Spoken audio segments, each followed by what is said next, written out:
Ladies and gentlemen, let's start on time. The rest of the senators have apprised us that they will be following shortly. So with that, the public hearing of the Committee on Foreign Relations is hereby called to order.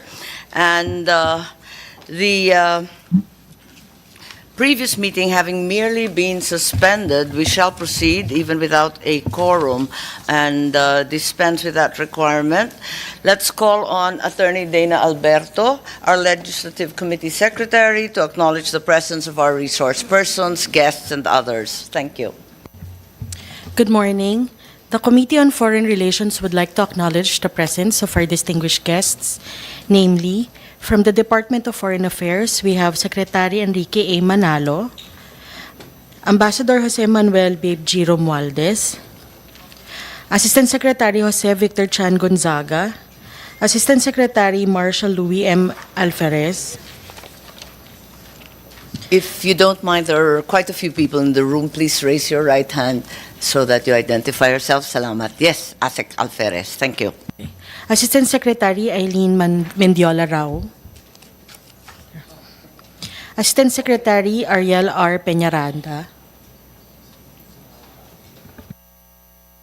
Sorry, who's that? Oh, please take your seat, please. Yes, okay. there are quite a few chairs still available. Okay, please proceed. From the Department of National Defense, we have Secretary Gilberto C. Teodoro Jr., Senior Undersecretary Ireneo C. Espino, Undersecretary Ignacio B. Madriaga. Okay. From the National Security Council, National Task Force, West Philippine Sea, we have Deputy Director General Nestor C. Erico.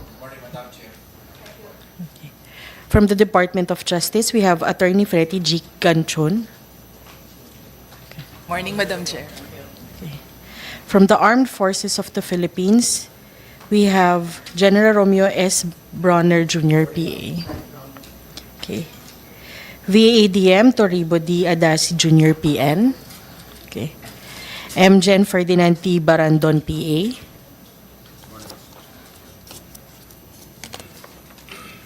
From the Department of Health, we have Assistant Secretary Maylene Beltran, Director Laura Angelia I'm sorry, Saison. can we go back a little bit? There's Admiral Roy Vicente Trinidad. Is he here? Oh, there we go. Okay, thank you. Sorry, I didn't see you. Okay. Yes, Department of Health, Asek Beltran. Yes, okay. Yes. Director Laura Angelia Saison, Director Arnold G. Alindada, Undersecretary Maria Rosario Singh Vergeri.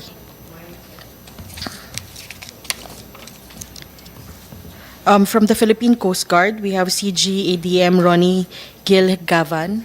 Good morning, Madam Chair. From the Yes. National Maritime Council, we have Captain Armil Angeles, PN. Thank you. We have also Mr. Vince Dizon. I'm sorry. Vince, okay. What's your position and who are you representing this morning? Invited me, Yes, as the vaccine czar. well, as deputy to Secretary Galvez at that time. Okay, Opo. thank you. Okay. We also have virtual presence of Professor Jonathan Ong Thank you. I see you. and Dr. Daniel R. Lucy, MD. Thank you very Okay. much, Dr. Lucy. Yes. That will be all, Madam Chair. You also have indicated the ICT Director Reyes. Dana, you also indicated the ICT Director Reyes. I don't think they've been called. NBI Lotok and CICC USEC Alex Ramos. Are you here? They aren't here. Yeah, they're highlighted. So there's no one from the cyber or ICT community? Yes. Director Director Reyes, oh, you're here. Carlos P. Okay. Reyes. Pero wala rito si NBI Lotok? Wala rin No, si CICC, si Alex Ramos? Wala po. Okay, thank you very much. Okay, all right. Any of the stakeholders that need to be here? Vince, you're the only one, Professor Jonathan Ong and Dr. Lucy. Thank you. We're done with that acknowledgement. Pursuant to Section 2 of the Rules of Procedure governing inquiries in aid of legislation, granting the Senate committee the power to initiate inquiries if the matter is within the committee's purview, the Committee on Foreign Relations hereby calls this inquiry in aid of legislation on the following issues. First, given the difference in the time zone, we start with the alleged anti-vaccine propaganda by the military of the United States of America during the COVID-19 pandemic. Thereafter, the Ayungin Shoal incident on 17 June, resulting in injuries to the Philippine Navy personnel, and such other matters as may be related to vaccines, rotation and reprovisioning, and other cyber attacks and hacking that have been alleged. The so-called great power competition is reaching a boiling point, and unfortunately, our country and our people are already starting to pay dearly because of it. In today's hearing, the committee will attempt to examine how both sides in this emerging new Cold War have manipulated to a certain degree our country and many of the information channels, putting people at risk and threatening the survival of the nation in many cases. Last June 14, Reuters reported a deliberate and clandestine anti-vaccination operation by the military of the United States to discredit China's Sinovac vaccines as a response to Beijing's efforts to blame the U.S. for the pandemic. It was alleged that the anti-vaccine effort was undertaken by the U.S. military and was designed to counter China's growing influence in the Philippines and other developing countries. The Reuters article mentioned that the campaign was conducted through fake internet accounts meant to impersonate Filipinos. And they identified at least 300 accounts on X, formerly Twitter, likely used for anti-vaccination campaigns. And these accounts were all created in the summer of 2020, centering on the slogan, #China ang virus. We must verify if the anti-vaccination and misinformation campaign was indeed orchestrated by the U.S. military.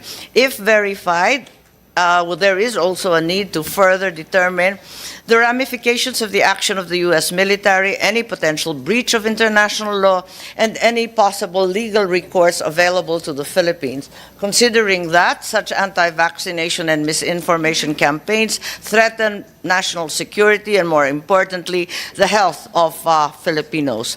The next issue focuses on the incident last June 17, wherein a Philippine Navy sailor was seriously injured after Chinese vessels intercepted a resupply mission to BRP Sierra Madre. This incident marks a serious escalation in the aggressiveness of the People's Republic of China in intercepting Philippine rotation and resupply missions to Ayungin Shoal. And for the first time, Chinese personnel boarded Filipino military boats, took Filipino firearms, and seriously injured Filipino military personnel.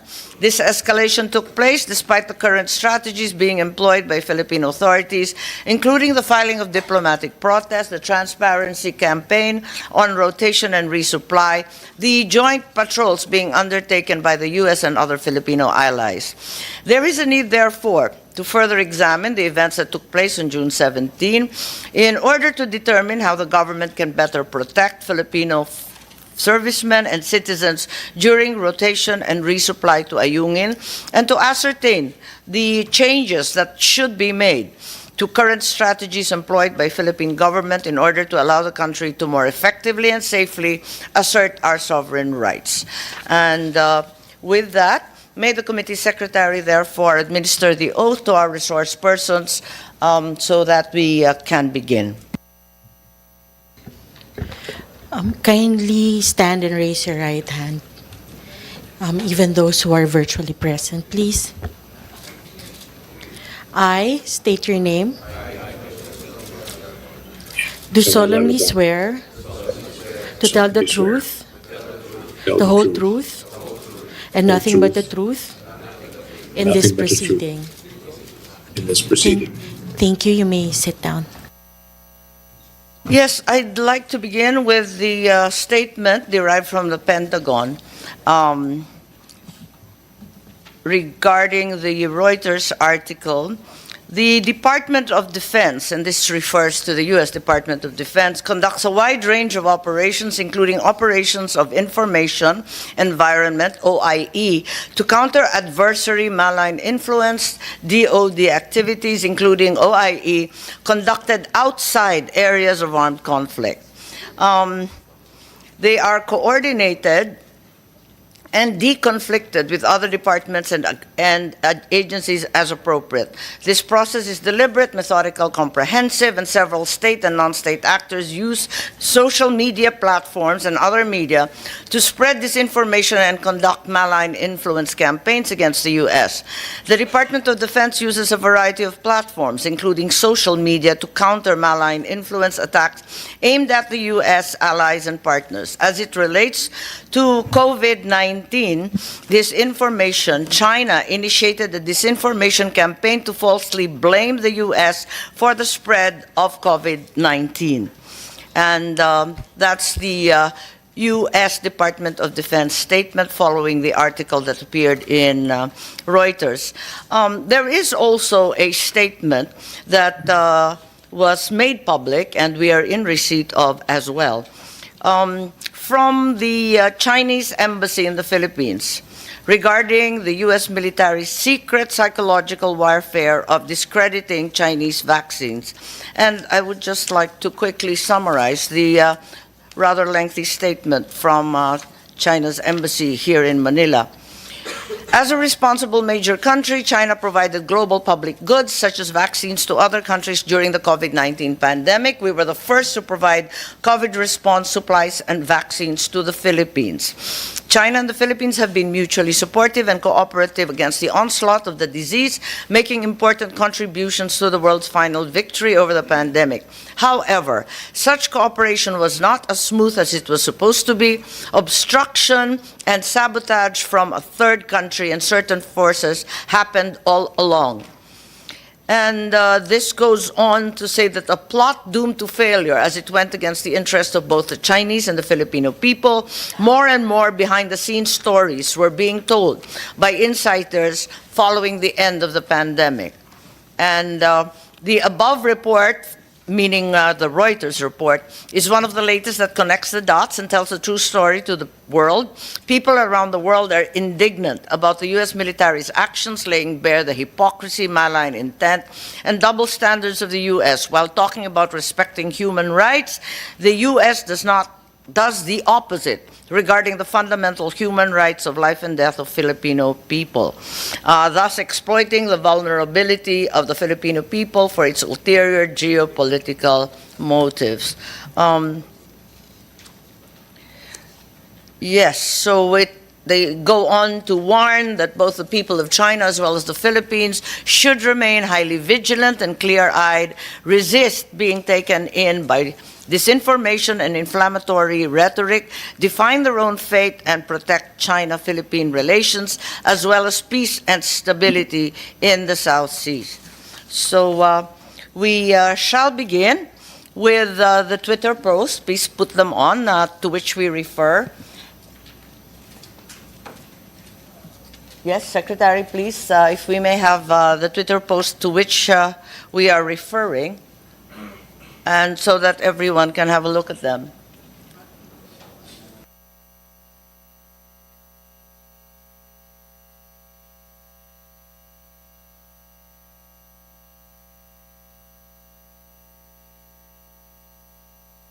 Okay, I think most people can see it a little bit far. Pwedeng lakihan. Yes, Dr. Daniel Lucy. Yes, Dr. Lucy, I see you. Yes, Yes, hello, Senator. Yes, thank you very much, Dr. Lucy. We start off with you, since you were one of the persons interviewed by the Reuters team, and you were a former military physician who assisted in the response to the 2001 anthrax attacks, as well as being an infectious disease specialist at Dartmouth's Geisel School of Medicine. So thank you very much for joining us. How were you interviewed by Reuters? Did they reach out to you personally, or was it through email or by phone? They reached out to me. Honestly, I don't remember if there was a phone call or not, but yes, they reached out to me and asked me what I thought. I would just like to add, Senator, that I served in the U.S.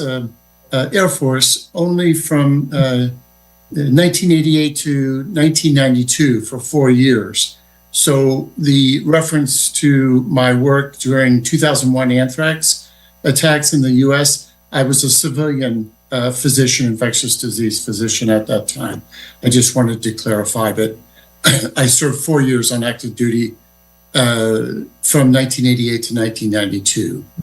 Yes, thank you for the clarification, Doctor. What were the questions asked by the Reuters team? Were you made aware that the interview was for an expose regarding clandestine information operations?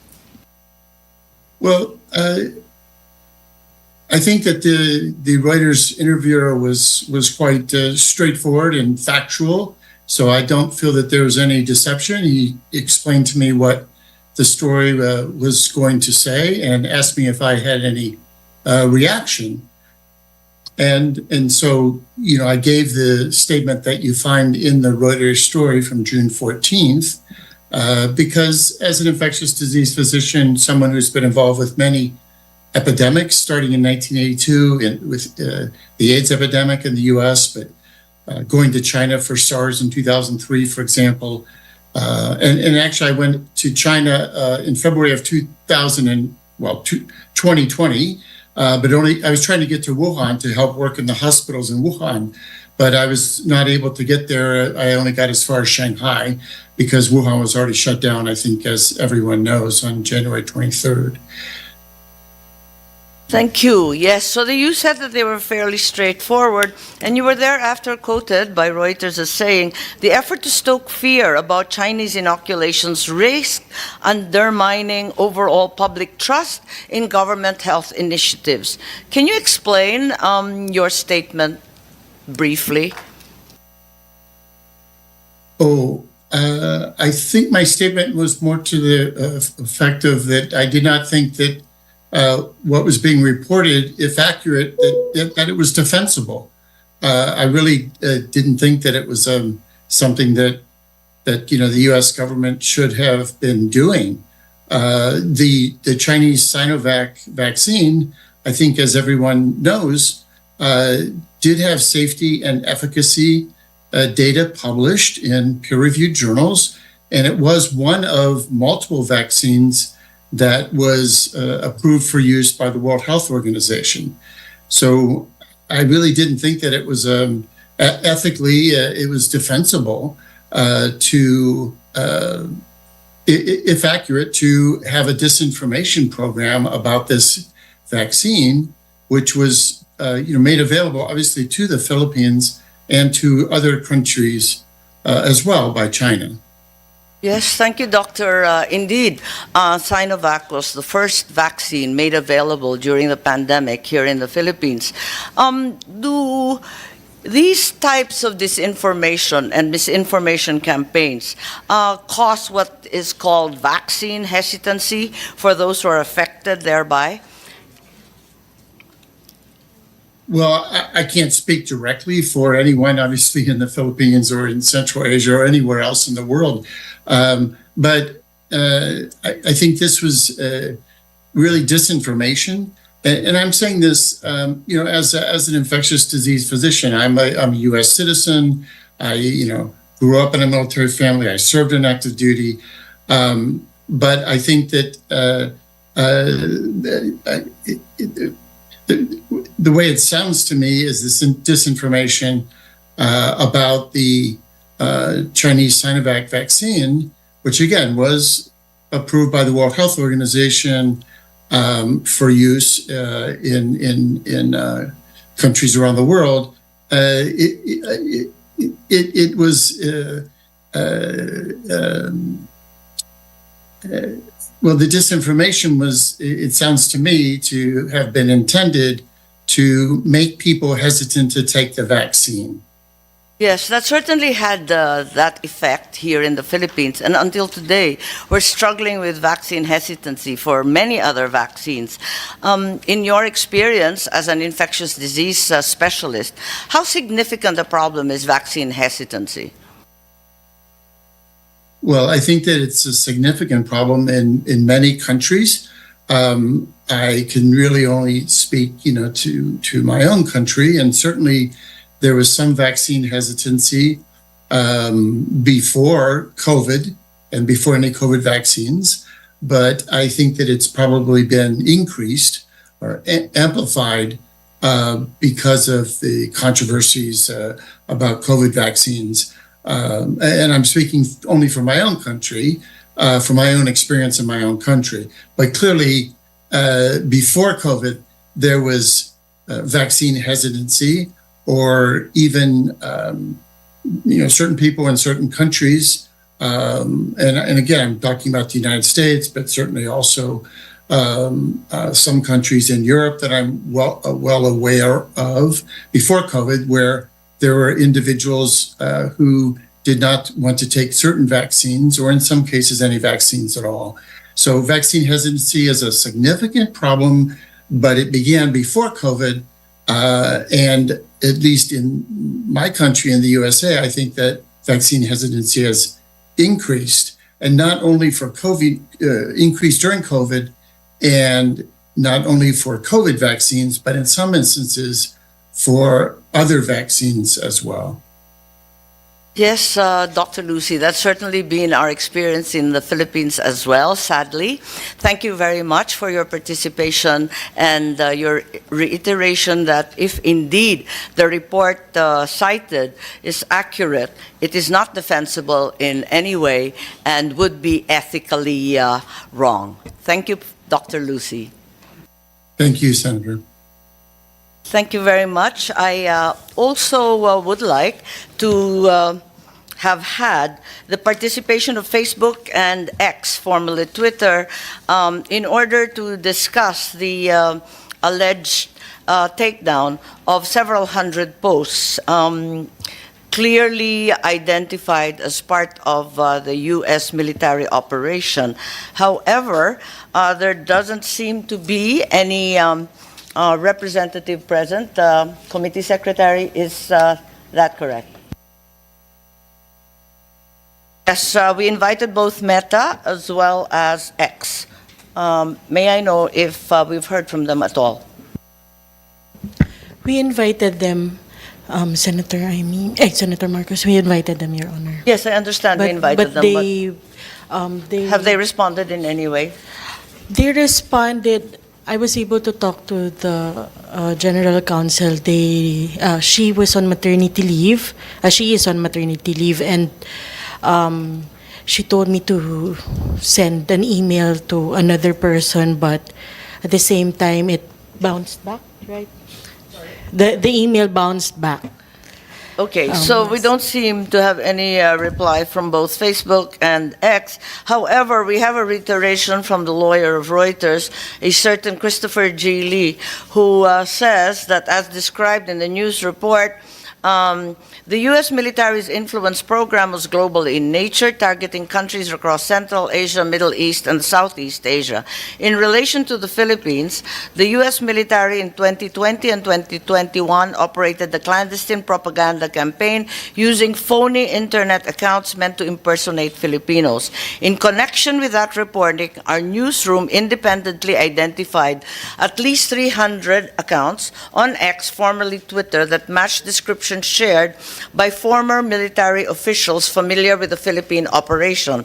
Almost all were created in the summer of 2020, and after Reuters brought this cluster of accounts to the attention of X in the course of our reporting, X determined that the accounts were inauthentic and suspended them in 2023. Posts by the accounts decry the quality, efficacy, and safety of Chinese face masks, COVID-19 test kits, as well as their vaccines. I think that is all we have with regard to that in the absence of both Meta and X. However, I think the article speaks for itself, wherein it indeed states that the patterns and the activities clearly indicate the participation of the U.S. military as well as the IP addresses. Now we turn to the Philippine government agencies, particularly those involved in the vaccination and cybersecurity program.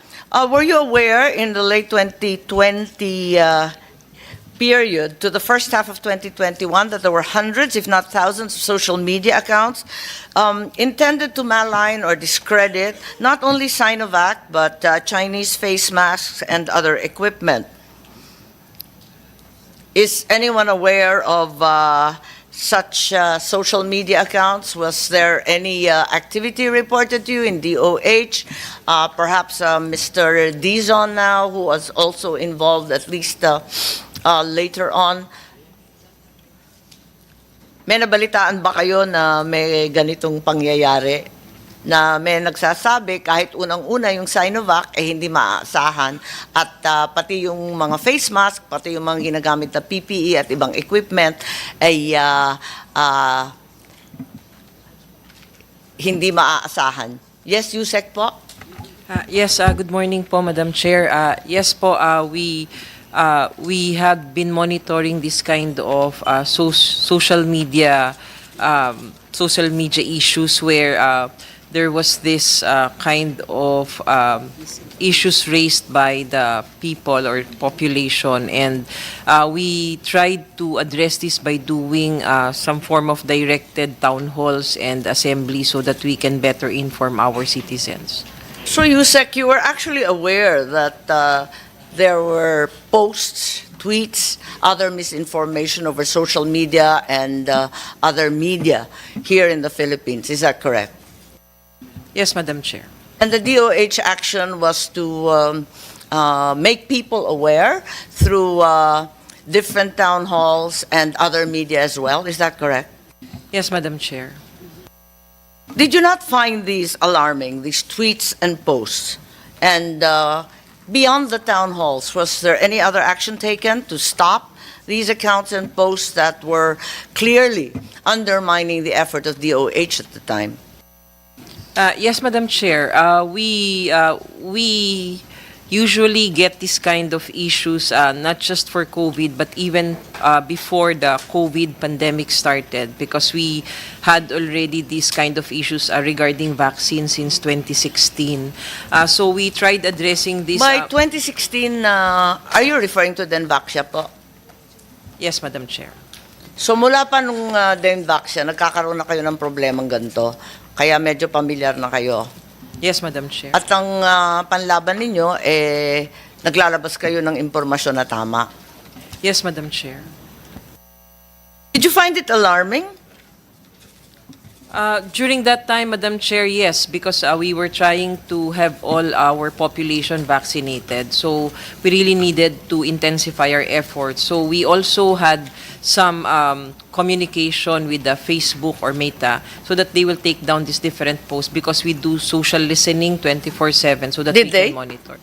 Yes, some of the posts were taken Some down. of the posts were actually taken down. We recognize the arrival of Senator Padilla.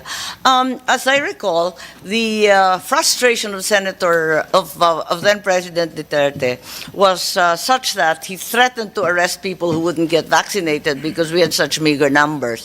Tama po ba yun? Ganun kahirap magpa-vaccinate, magpa-bakuna nung panahon na yun? Madam Chair, I would just like to also clarify. No, although there was this hesitancy during that time, but the hesitancy rate declined throughout the months that we were vaccinating. It started off that there was this high hesitancy rate, but came January of 2022, the hesitancy went down to just 8% among the population. Tama. I recall that development, and DOH was very successful in convincing people, but that is a 6-month lag. That's really quite a long lag. So they did stop the accounts, or at least take down some of the few that you identified. And do you still see this sort of thing happening? I understand that with pertussis and whooping cough, it derives from hesitancy from the moms from the usual DPT and other vaccines. Well, Madam Chair, for now, currently, we are doing currently longitudinal study to determine the hesitancy of Filipinos in terms of our vaccination. And based on our study during the second quarter of 2023 and the fourth quarter of 2023, we now have around from 88% to 91% vaccine belief, or the confidence in vaccines are back. Thank you. Did you sense that this disinformation was centralized or being controlled by a single force, or did it seem random? For us, Madam Chair, honestly, we were not aware of this kind of issues. We thought it was just random. Thank you very much, Yusek Vergeire. That's very helpful that you, in fact, already realized that something was up with this information. Does Senator Padillo like to make a statement? A'udhu billahi minasyaitanirrajim. Bismillahirrahmanirrahim. Assalamualaikum, ma'am. Isang Assalamualaikum warahmatullahi wabarakatuh. Amin. Magandang umaga po sa lahat ng ating mga bisita. Isa pong napaka makasaysayang pagdinig, mahal na Senadora. Papakinggan ko po ang inyong pangbungad na salita. Ako po ay napakasarap pong madinig at magmumula po sa inyo. Kayo lamang po sa inyong English pa lamang ako po ay talagang pagkakabanggit nyo nung Cold War. Talagang yun po napakagandang ating namnamin sapagkat mula po sa inyong talumpati. Kaya po sana mamaya kung inyo pong mamarapatin, ay hihingi po ako ng maiksing suspension lang. Opo. Mamaya po, ma'am. Later. Maraming salamat po. Opo. Maraming salamat at ganyan talaga yung seatmate ko. Okay, the next issue is whether the U.S. military was behind these posts and tweets discrediting Chinese vaccines and other medical equipment. Unfortunately, we cannot compel a branch of the department, a co-equal state, to testify before the committee. Nonetheless, it's very clear in the Pentagon statement in response to the expose by Reuters, and you will have that, I think, already displayed on screen, please, the Pentagon statement. And I think the DFA personnel who are here present will stand by me that, in fact, persons well versed in interpreting statements of other states, such as the DFA, all here, as well as the government lawyers who are always responding to similar news. Do you agree that the observation of the news outlets that the above statement is not in any way a denial? It does not deny the material assertions of the Reuters expose. In fact, there are those who would say that this is tantamount to an admission from the U.S. Department of Defense. Is there anyone who'd like to reply as to the nature of the Department of Defense statement? On its face, as we read it, by the grounds of international law. DFA legal, perhaps you can help us here.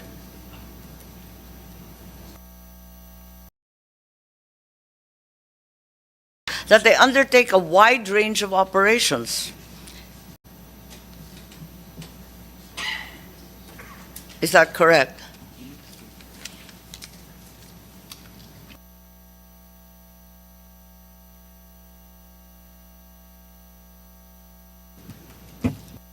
Yes, I think that's clear. I mean, they assert that they use a variety of platforms, including social media, in order to counter malign influence against the United States.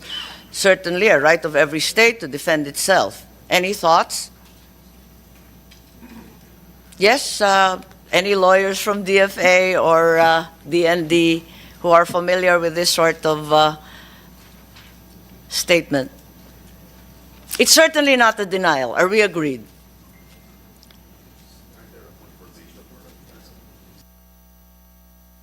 It's neither a confirmation, Madam Chair, nor a denial. Yes, it's neither a confirmation nor denial. However, we are also fully aware that if there are serious or unfounded allegations, for example, against the AFP, the DND will categorically deny the same. Isn't it so? Dito sa atin, kapag nagkaroon ng turuan na ganyang kalubha, ganyang kaseryoso, ganyang katindi, hindi ba talaga ay mag-uunahan pa tayo para i-deny? Kasi nakakasira naman ng ating institusyon, hindi po ba? Yes, Secretary Manalo, please. Thank you, Madam Senator. Just to on this particular statement, I think if we, judging and following from the final sentence, I think it's a declaration of perhaps a U.S. policy that they would be undertaking deterrence against any kind of malign influence against them. Tama naman. so- Siyempre, pagtatanggol rin ang sarili nila, I think no? yun ang ibig sabihin. No? Oo naman. Tayo rin, di ba? Ganon Same thing. din naman. Same Pag inakusahan ng mali, siyempre, itatanggi naman natin, ano? So, is it a reasonable assumption that the U.S. military did not deny what was written in the Reuters article? Because the same is true? Is that what we assume, since there is no vehement denial typical of the military institutions worldwide?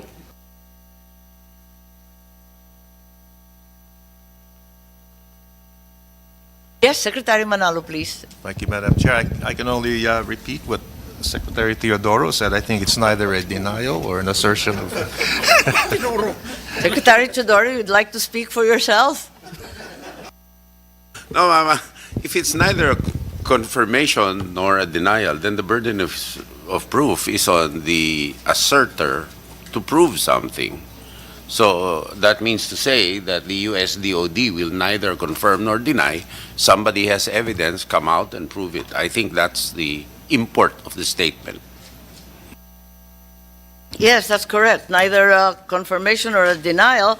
But why would you not deny something if it was not true? I think, ma'am, Surely it's, jump into the fray and knock them dead. I really can't speak for them. I think that's long-term policy that they neither confirm nor deny several things. I've read in the very recent past very vehement denials from the U.S. DND.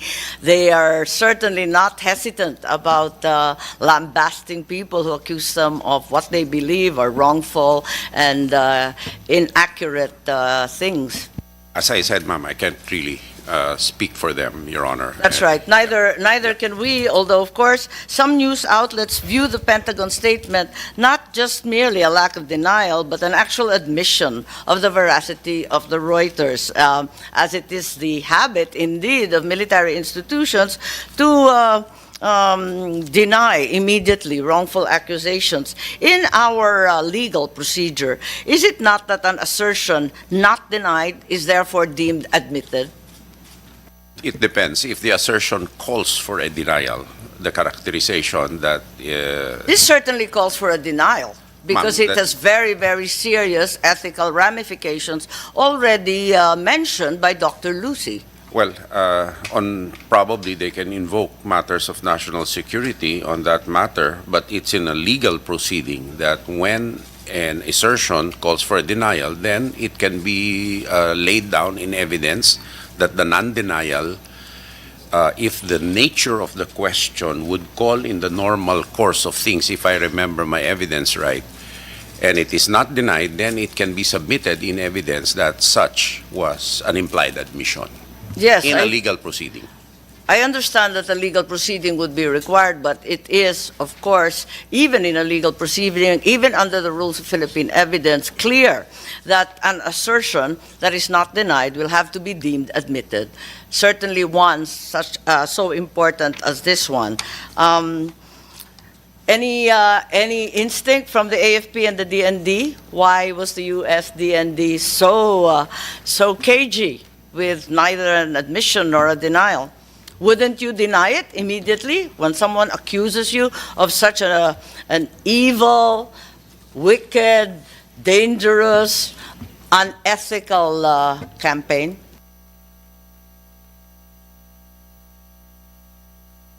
Nakangiti kayo, kaya sasabihin ko na umuo na kayo.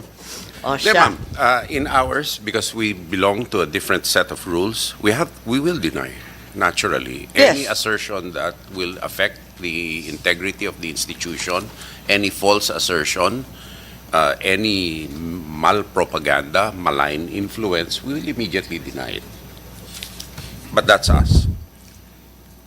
Perhaps all military institutions will be more or less similar. In any Ma'am, case, Philippine soldiers do not lie. there we go. Look, ma'am, there. And all their wives will come forward to prove it. Yes, ma'am, I can assure Thank you you. about that, Thank you. Madam Chair. Okay, so we next call upon Professor Jonathan Ong, who's very kindly online, who authored the article, The Contagion of Stigmatization, Racism and Discrimination in the Infodemic Moment. During the pandemic, were you able to see these controversial tweets and posts in social media, which malign Chinese-made vaccines and protective equipment? Can you describe the posts and tweets that you mentioned? Dr. Ong, I see you. Hi, Madam Chair. Thank you for having me. Yes, this was a subject of a joint paper that myself and Dr. Gideon Lasco had authored for several portals, including the LSE blog. So these posts, we could only assume were misinformation. So ang assumption po namin ay ito ay mga sabi-sabi lang or haka-haka lang ng mga tao online. We did not know that some of these posts were actually intentionally misleading. And I think that's what is so alarming about the Reuters investigation. They gave very specific examples of the posts and memes that contained hashtags that were directly aligned and directed by the US military. And ang strategy po dito ay to prey on existing anti-China sentiments. So preying on stereotypes that people might have about certain goods or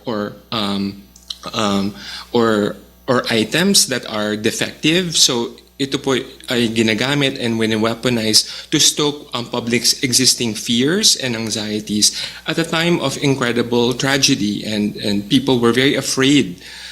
So ito po ginamit, and that's what the Reuters investigation was asserting.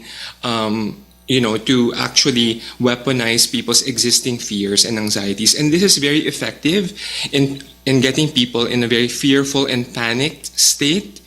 And once you're in that kind of state, you're more manipulable and prone to believing certain kinds of information. And that is why this needs further probing and investigation. And I think the Reuters report was very shocking, not only in giving very specific examples of these posts, but also telling us na nagkaroon ng conflict behind the scenes within the US military and the State Department between people who were justifying the campaign and people who were actually against the use of the campaign. And that's what we need to further investigate.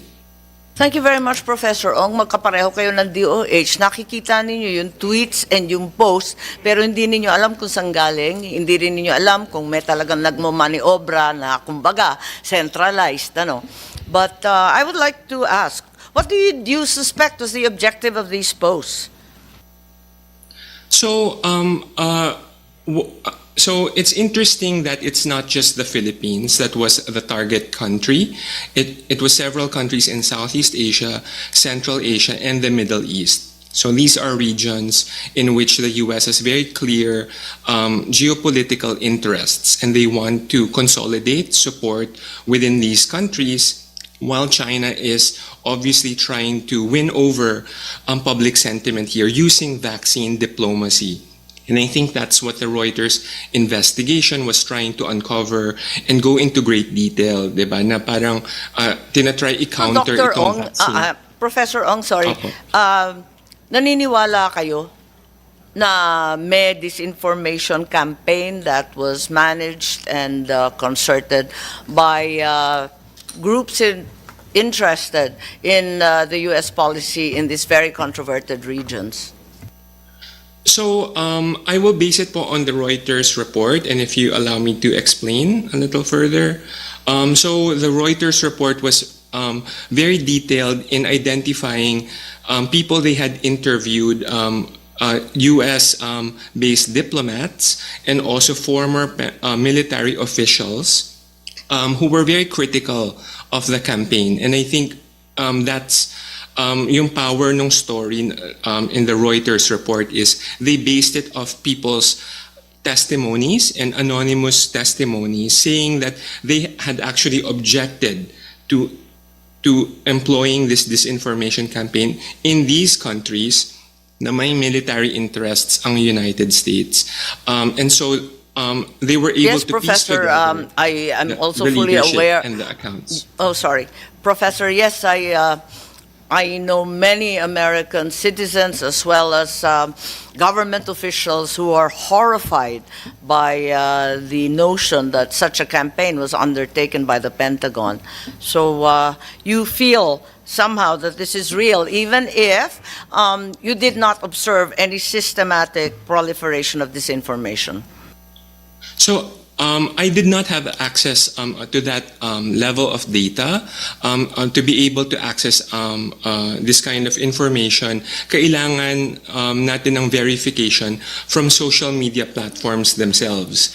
And I think that's what the Reuters reporters did. Once they identified the 300 accounts that were guilty of engineering that hashtag, they consulted Twitter, now called X, whether indeed their suspicions were correct, and they verified that. They actually verified that and took down those accounts. But if I may add, Madam Chair, I have additional questions about this kind of reporting. And if I may ask those questions for you to further probe through your office. Yes, I'm happy to hear them now, or you can submit them confidentially if you don't want to reveal them at this point. Yeah, I'm happy to share some of these questions now. Yes, if you can do it very quickly, we have quite a long way to go. Sige po. So, unang-una, what is striking to me as a disinformation researcher who is very knowledgeable about the kinds of disinformation campaigns, how they are organized behind the scenes, and the quality and the tone in which they are expressed online. It's interesting na yung examples that they gave ng Reuters is translated in the local languages. So, designed siya in Washington, D.C. by the U.S. military, but they are translated in Filipino. But they're also translated around into different countries and made to spread across the countries. We need to ask, therefore, are there possibility of subcontractors that the U.S. military enlisted?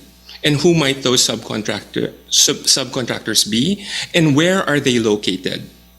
It is interesting that those posts convey insider jokes, cultural knowledge of what would resonate with local citizens and communities in the Philippines, but also in other countries like Turkmenistan, I think, was one of the other examples. So it's important for us to track down potential in-country collaborators responsible for the translation and dissemination of the campaigns, for us to hold these people into account. Number two would be the activity of social media platforms themselves.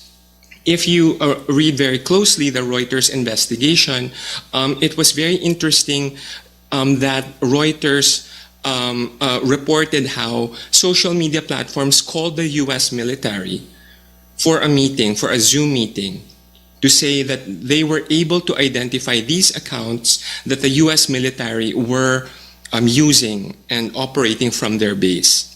But did these social media platforms, particularly Facebook, which was identified in the Reuters report, did they communicate this to the Philippines office of Facebook?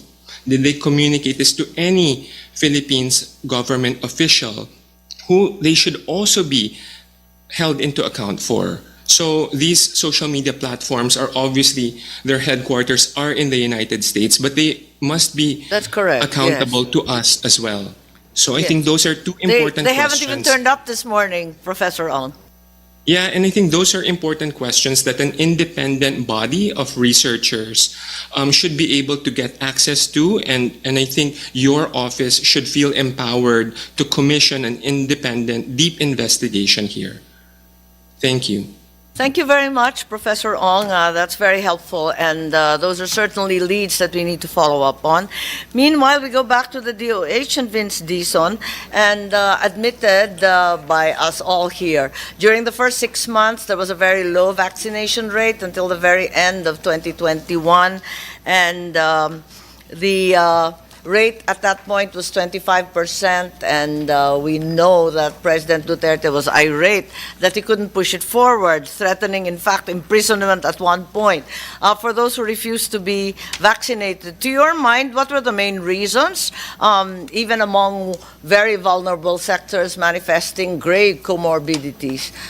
Do you manage, in hindsight, to explain why the low hesitancy, despite the fact that people were falling ill and many of us lost relatives in the pandemic? Yes, you're recognized, Vince. Thank you very much, ma'am.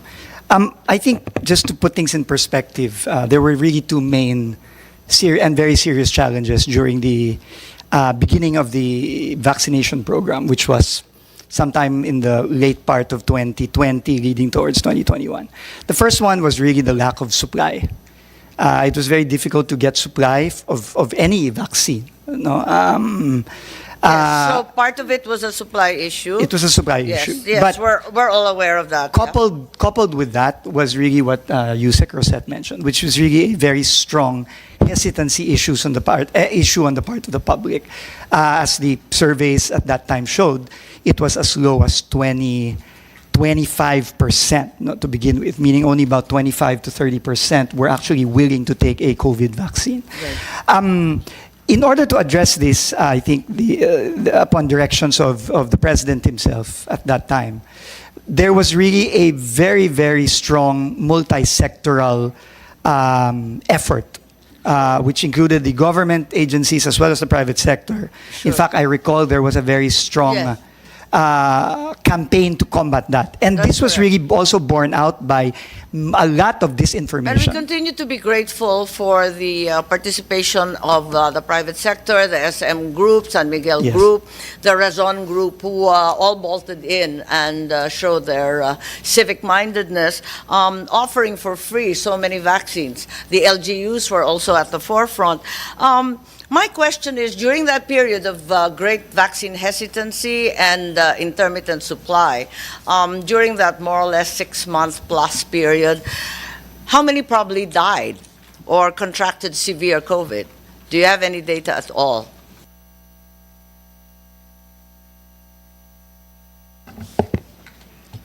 Madam Chair, during that time, we started off with,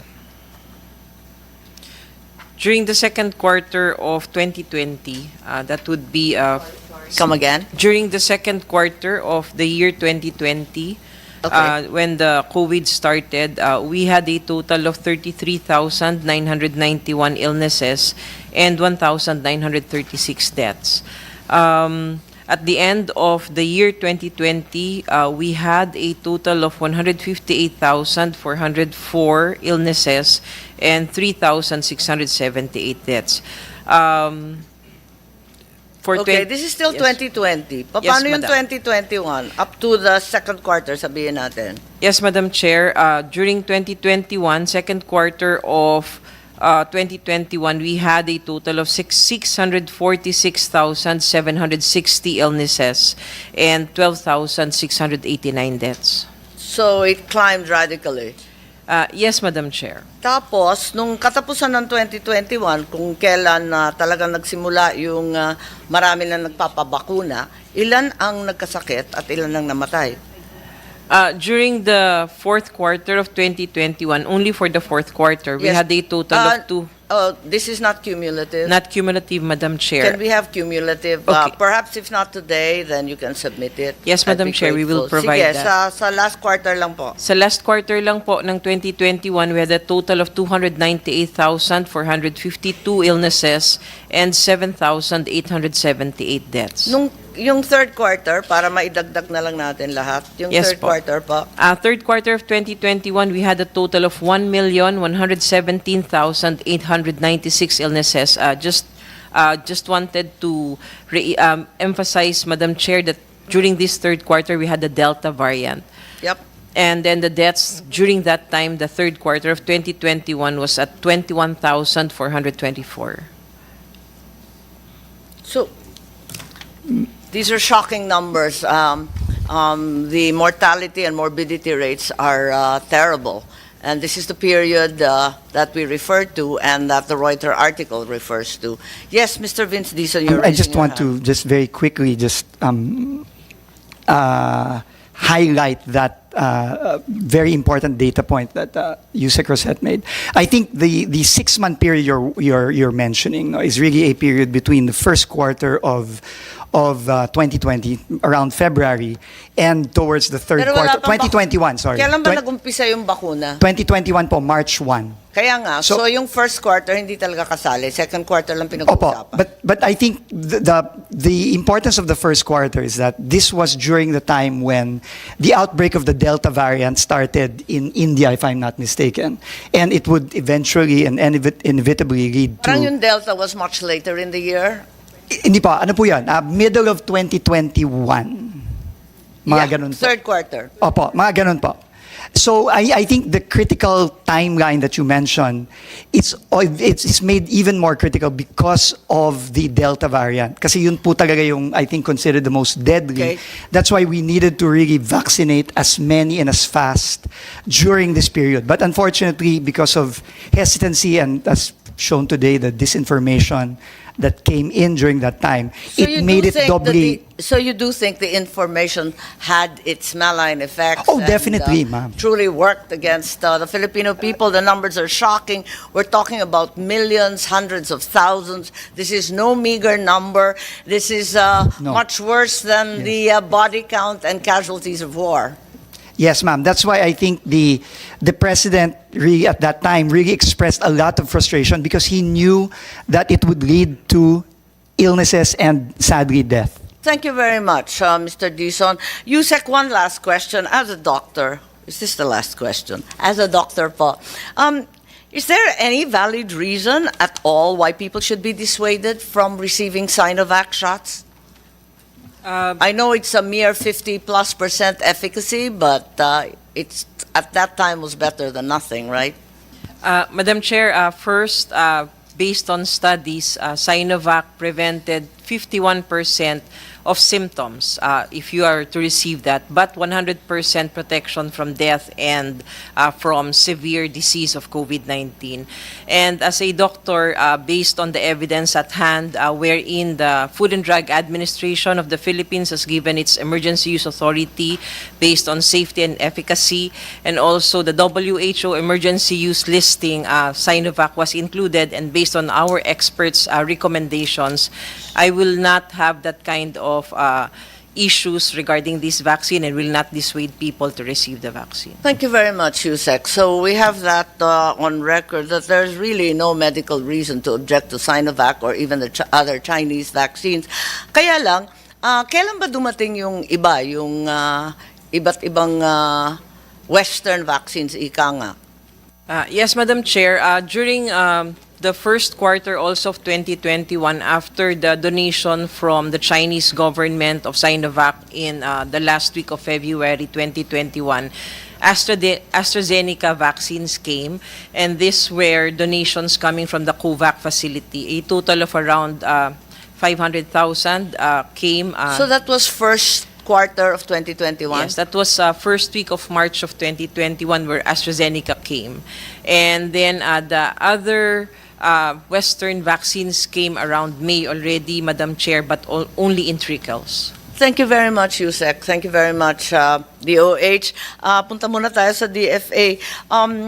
Having heard the doctors as well as the other specialists, can we ask from the DFA once again that if indeed the U.S. military orchestrated an anti-vax misinformation campaign in the Philippines, did they violate local or international law?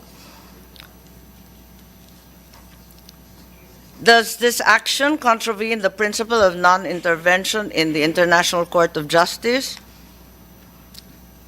And even, as some scholars and the New Zealand experts say, that this information, which affects public health efforts during a pandemic, is a possible violation of international law with grave consequences. Yes, Secretary Manalo or anyone from the DFA, please.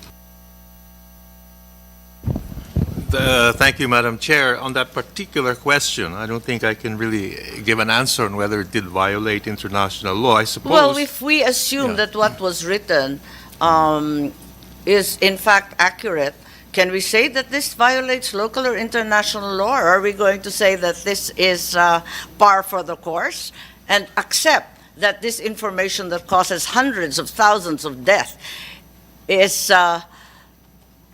acceptable international norm? Well, Madam Chair, I think we would have to really investigate the No, whole just issue. as a matter of law, if this was in fact true, I'm not trying to catch you.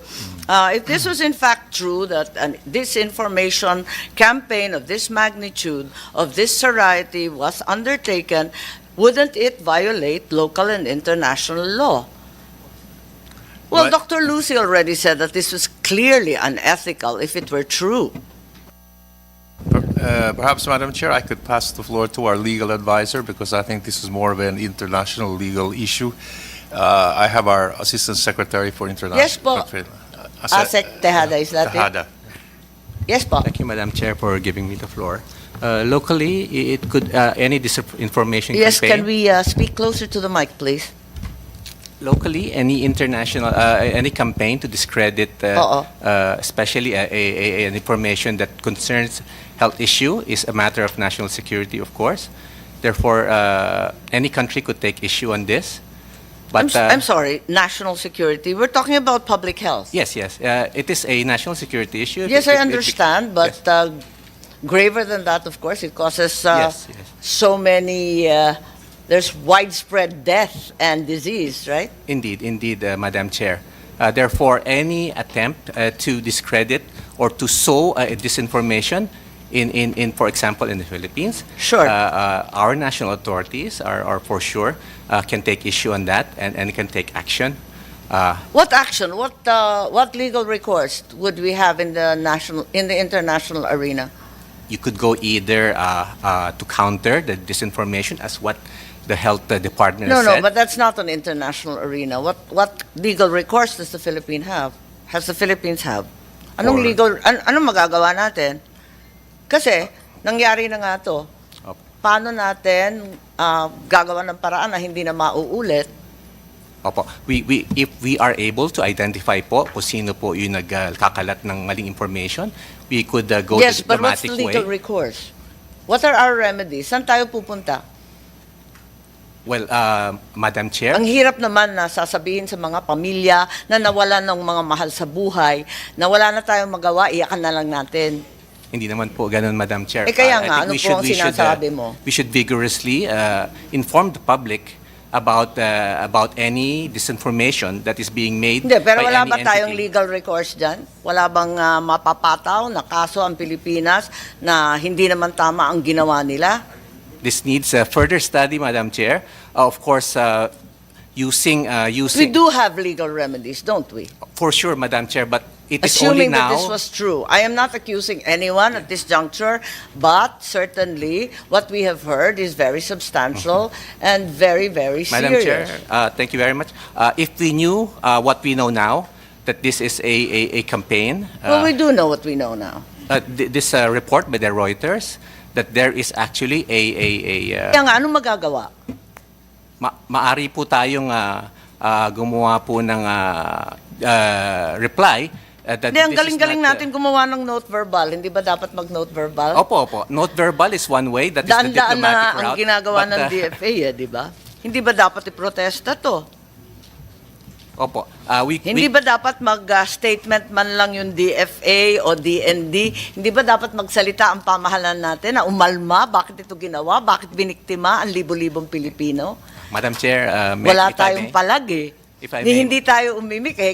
Kiming-kimi tayo eh. Okay lang na pinatayan napakaraming Pilipino kung sakaling tama ito. Narinig natin ng mga doktor galing sa Amerika, doktor ng DOH, mga sikat tanyag, mga expert sa kanilang larangan. Bakit hindi tayo nakikinig? Madam Chair, I believe that our country has also made representations sa ating mga Wala pa akong bansa. naririnig. Asan po yung And representation? Pahingi ng kopya, please. And we could also go. Yes, is that correct, but- Secretary Manalo? ASEC Tejada asserts that we have made representation, Madam whatever Chair, that means, in protest to these actions. Napakarami nating note verbal. Hindi ba dapat isulat man lang na hindi tama itong mga pangyayaring to? Well, Madam Chair, the first time the DFA became aware of the situation was when the Reuters article came Oo, out. sabay-sabay naman tayo. Pero mula noon, what has been done? I believe it's June 12, June 14, ano? Nasa 25 na po tayo. Have we taken any action? Considered perhaps drafting something? Somehow taking the cudgels for all those who died? We have, in fact, when we heard of this article, we immediately thought of seeking information from the United States kasi doon lang namin nalaman to after we So, read the article. have we received any response? Could I ask our Assistant Secretary, American Yes, please. Affairs, because we did want to seek clarification on what exactly was this issue that we read about. Please. Yes, good morning, Madam Chair, and Senator Padilla. Yes, as the Secretary said, Madam Chair, immediately after the Reuters article came out, obviously we couldn't, do any official action yet on the basis of an article. So in response to your question about the note verbal, But the simple definitely we query- reached out. Yes, we reached out immediately to the U.S. Embassy and to In what form? U.S. authorities through our regular consultations Okay. mechanism. Has there been any reply forthcoming? The initial response po was we were referred to the Department of Defense, and so we also got a copy of the statement that you had read into the Yes, record there's a this defense morning. attaché, we all know him. Apo. Anong sagot? Essentially, they are looking into the matter, and we have not received any official and formal response yet in terms of any confirmation, denial, or anything. So we are waiting on that. We continue to monitor and to ask for information. Yes, but moving forward, we are all in agreement that some action needs to be taken. Is that correct? Yes, Madam Chair. In fact, we have initiated the So we are the counting regular. on both the DFA and now the DND, as mentioned by ASEC Chan Gonzaga, to help us get to the bottom of this, and if we have legal remedies, undertake them as Yes, quickly as ma'am. possible. Basically, the DFA and our embassy in Washington, not the Department of National Defense here Yes, in Secretary the Philippines. po. Diodoro. No, ma'am, it's the U.S. DOD that ASEC Chan Gonzaga was referring to, not the Department of National Defense of the Philippines. That's why I thought he was referring to you, given that you are the counterpart. No, Your Honor. He was referring to, that's a diplomatic matter, even though involving a counterpart. Even though it involves the counterpart Yes, department. and that's You're more certain of proper- that? Yes, Your Honor. I am very certain.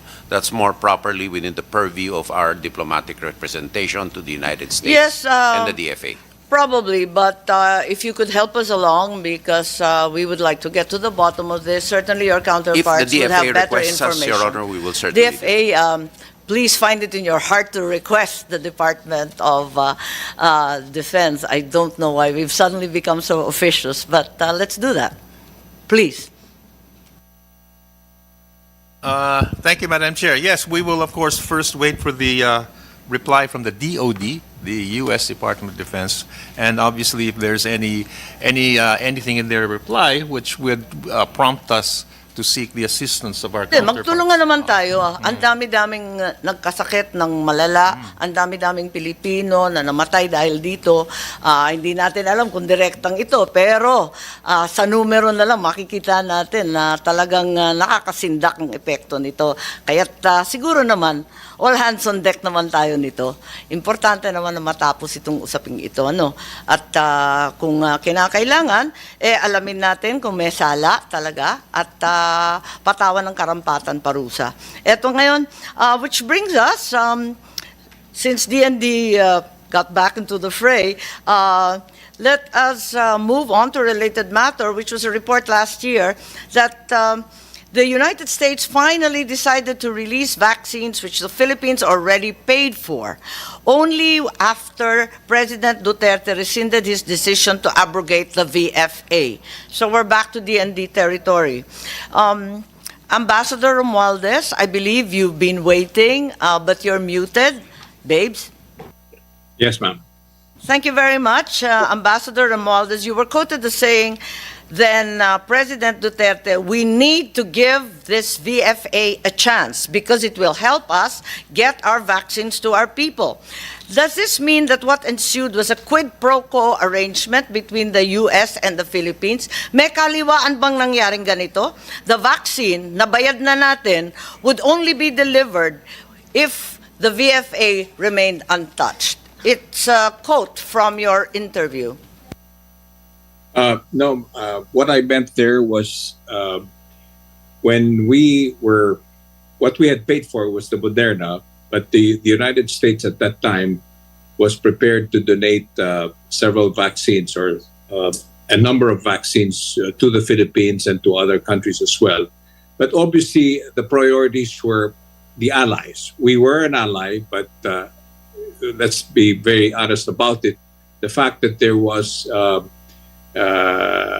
there's no such thing as a free lunch, and the VFA was being dangled as by then President Duterte, that he was not sure he wanted to continue with it. In fact, he abrogated it at that time.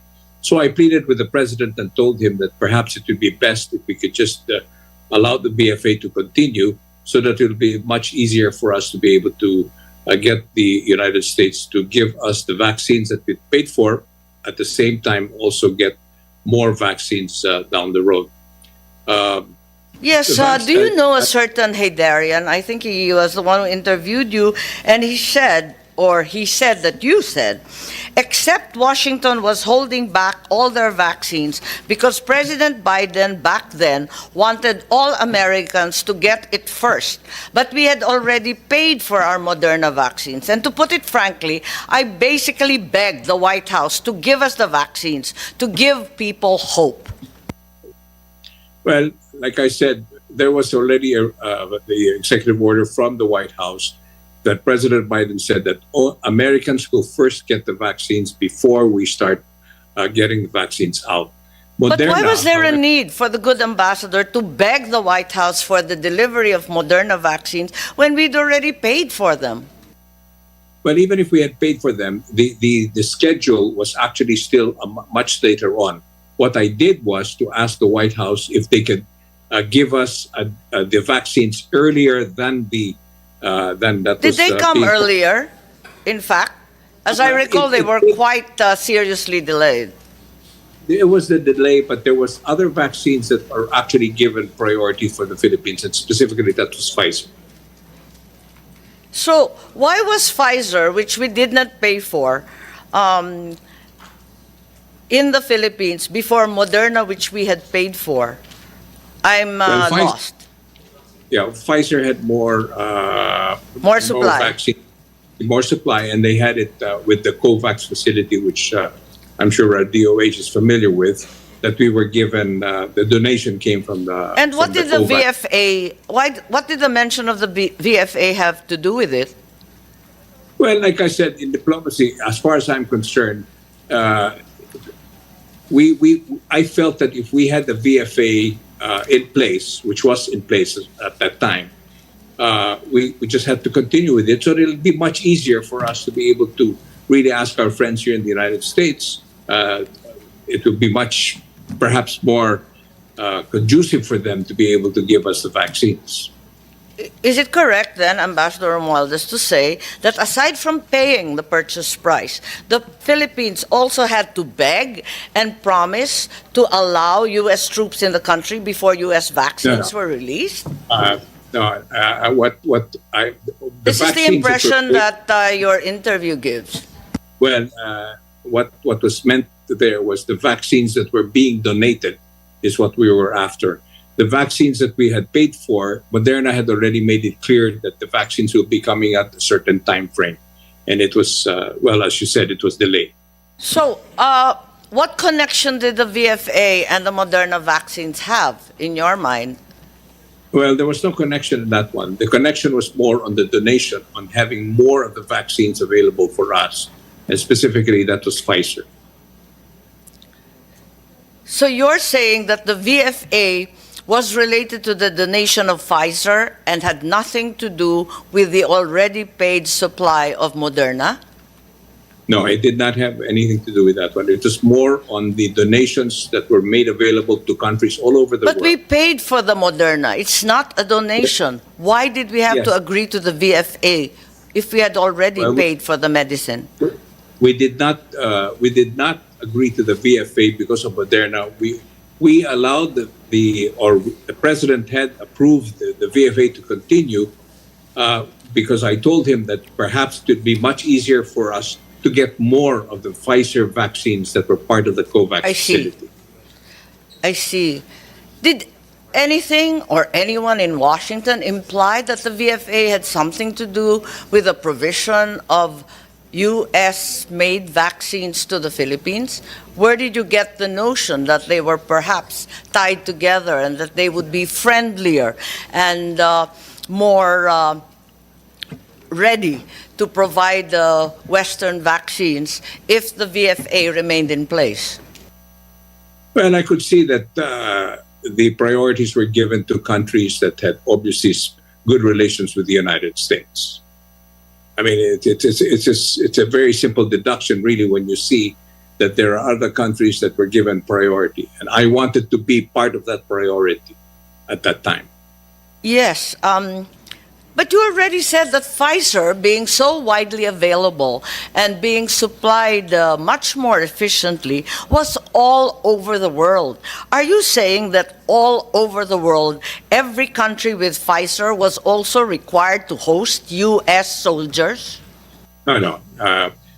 This was the earlier part when we were asking for the Pfizer, because at that time there was limited numbers, as you specifically said. President Biden said the priority will be first for Americans to receive the vaccines before they start exporting it. However, they also had donations that were being given. The United States government was donating vaccines to the USAID and other facilities, and also to the COVAX facility. And I wanted to be part of that priority. And the priorities involved countries that hosted U.S. forces? Not necessarily. I was just simply using that as a way of telling them that, look, we're going to continue with this. I hope that you'll give us, since we have and since 1951, we've had a mutual defense treaty. We've had the visiting forces agreement, which I'm sure President Duterte will perhaps continue with it. So these are the things that I used as a reason why we should be given priority like other countries close to the United States. So it was just a usual inducement. Is that what you're saying? Well, perhaps. Okay, thank you very much, Ambassador Romualdez, and of course to those in the United States online, most of all Dr. Lucy, as well as Professor Ong. Ambassador Romualdez, thank you very much. We're very grateful for your participation and your help in getting to the bottom of this report, and you are excused. Thank you very much. At this point, may I ask Mr. Attorney Talamayan of CICC regarding the Chinese cyber psyops here in the Philippines. Parang pinaglalaroan tayo ng lahat ng bansa. Up to this point, we are merely talking about American psyops. It is equally noteworthy, however, that the other player in the great power competition, China, has also been orchestrating or alleged to have been orchestrating illegal cyber operations in disinformation campaign, and that cyber attacks and hacking have been reported since January by DICT, clearly tracing the IP addresses to China. So DICT, Cybercrime Unit, would you like to comment on these reported hacking and attack incidents? I believe it's Attorney Talamayan po. Good morning, Mr. I see also that Attorney Lotok of NBI, are you with cybercrime? Are you with the cybercrime division? Maybe you'd like to add something after Attorney Talamayan. Oh, great. So, Attorney Talamayan, please. Good morning, everyone. Good morning, Mr. Chairman. Regarding the part of the CICC in monitoring the smear campaign by the Chinese government, Your Honor, we have been doing some analysis, and until now, Your Honor, because some of the IP address that has been mentioned in previous report of the CICC is located somewhere in China, and we cannot discount that this is just it was the Chinese government did it. At the moment, Your Honor, So any other proof or evidence, or are there any other signs that these attacks were in fact state-sponsored, or at least state-sanctioned by the People's Republic? we cannot say that, Your Honor, because the using VPN, Your Honor, the Sorry. virtual network. Yes. It goes to some countries, and some of the research by the CICC owner, there are some countries that this smear campaign that was posted online is located somewhere in China, some is in other countries, Your Honor, because they're using VPN, so we cannot locate it, Your Honor. Right, but aside from the IP addresses, any other trademarks, any other hallmarks of Chinese origin? Your Honor, Kasi nga iniikot-ikot. Pero maliban doon, wala nang ibang indikasyon? there's no big indication, Your Honor, that the Chinese government is doing it, Your Honor. Oh, okay, because that's that- the impression that your report, or at least the report of the cyber agencies released in February, parang gano'n ang sinasabi. Yes, Your Honor. The record that was released in February, Your Honor, it all goes to the Chinese government, Your Honor. That the Chinese has to do with it, all the campaign that going online, Your Honor. But until now, Your Honor, we cannot pin. The ICC is still doing the deep research because of the tools that we have, Your Honor, is not that high tech that we can pinpoint all throughout to the Chinese government, Your Honor. Only the analysis, Your Honor. Okay, so after the February attack with the IP addresses suspiciously deriving from China, meron na naman kayong report noong 27 April, hindi ko alam kung DICT o nanggaling sa CICC o galing sa NBI, na nagsabi, recent massive spike in cyber misinformation against the Philippines from a website called Dark Reading. May alam po kayo tungkol dito? Kasi lumabas to sa dyaryo. Yes, please. DICT Director Reyes po. Yes, ma'am. Kayo yung nag-release nito, yung tungkol sa dark reading? Hindi po, though we have also monitored some spikes relative to that one. So, similarly, ma'am, we are working with the Cybercrime Investigation Coordination Center. So, we trace most of the IP addresses that emanates from China as well. Okay, is it true that cyber espionage activities in the Philippines have increased fourfold in the first quarter of 2024? Actually, ma'am, we could not classify it if it's espionage. We are trying to look into breaches and incidents. And Yes, we but have been at least in terms of the hacking, in terms of the attacks on government sites. yes, ma'am. We have Is been. it true that there's been a fourfold increase in said activity, in many cases using IP address that come from China, or having other proof that they derive from that country? Yes, ma'am. For having it classified with as espionage, we have been reporting the incidents on a monthly basis through the National Cyber pero Interagency tama na Committee. talagang times 4 na yung dagdag? Ganun ba kadami? Yes, ma'am. Meron pong ganung spikes Ganun po. talaga kadami? Yes, ma'am. Pero ang sinasabi niyong spike, ibig sabihin, babagsak ulit? Tapos tataas ulit? Yes, Ganun ba ma'am. yun? There were instances, ma'am, when we have some incidents within the West Philippine Sea, medyo may spikes. After that one, At bababa. tuwing may insidente sa West Philippine Sea, gano'n? Meron pong ganung trend, ma'am. Yes, ang sabi, last year, this is going back a little bit, even if it's not cyber espionage, may sinasabi na yung Chinese hackers launched malware attacks on critical infrastructure bases in Guam. Is there any possibility or suspicion of that happening in the Philippines, given the rising tensions in the West Philippine Sea? This is an attack on the infrastructure bases in Guam. Yung malware na narinig natin? We have been monitoring some malwares, ma'am, Yes, that's specifically right. with our That's government why I'm agencies. asking. Is there any malware attack against our critical infrastructure We similar have- to Guam's? We have experienced, ma'am, so many. In fact, we have So many? we have been experiencing many, ma'am, malware attacks, although we have been preventing it. The reason for that, ma'am, we have already a connection with our government agencies. We have a National Security Operations Center wherein 28 government agencies are connected to us, and we have been monitoring them 24/7, ma'am. So we what's have been being done to secure the country's critical infrastructure from malware and other digital attacks? Yes, ma'am. We are recommending most, if not all, government agencies to connect to our National Security Operations Center to be monitored 24/7. If we have monitored such, we'll be informing them on such and we'll be investigating deeply. So are the key agencies, for example, CAAP and so on, are airports, are seaports, are they all part and parcel of your national security The operation? CAAP, ma'am, I think is already connected to our National Security Operations Center as well. PPA? We'll give you, ma'am, the listings. We have 28 of them, ma'am, later, ma'am. Have you actually caught any Chinese or other hacker group in the past 12 months or so? May nahuhuli ba tayo? Kasi mayat maya may report tungkol dito.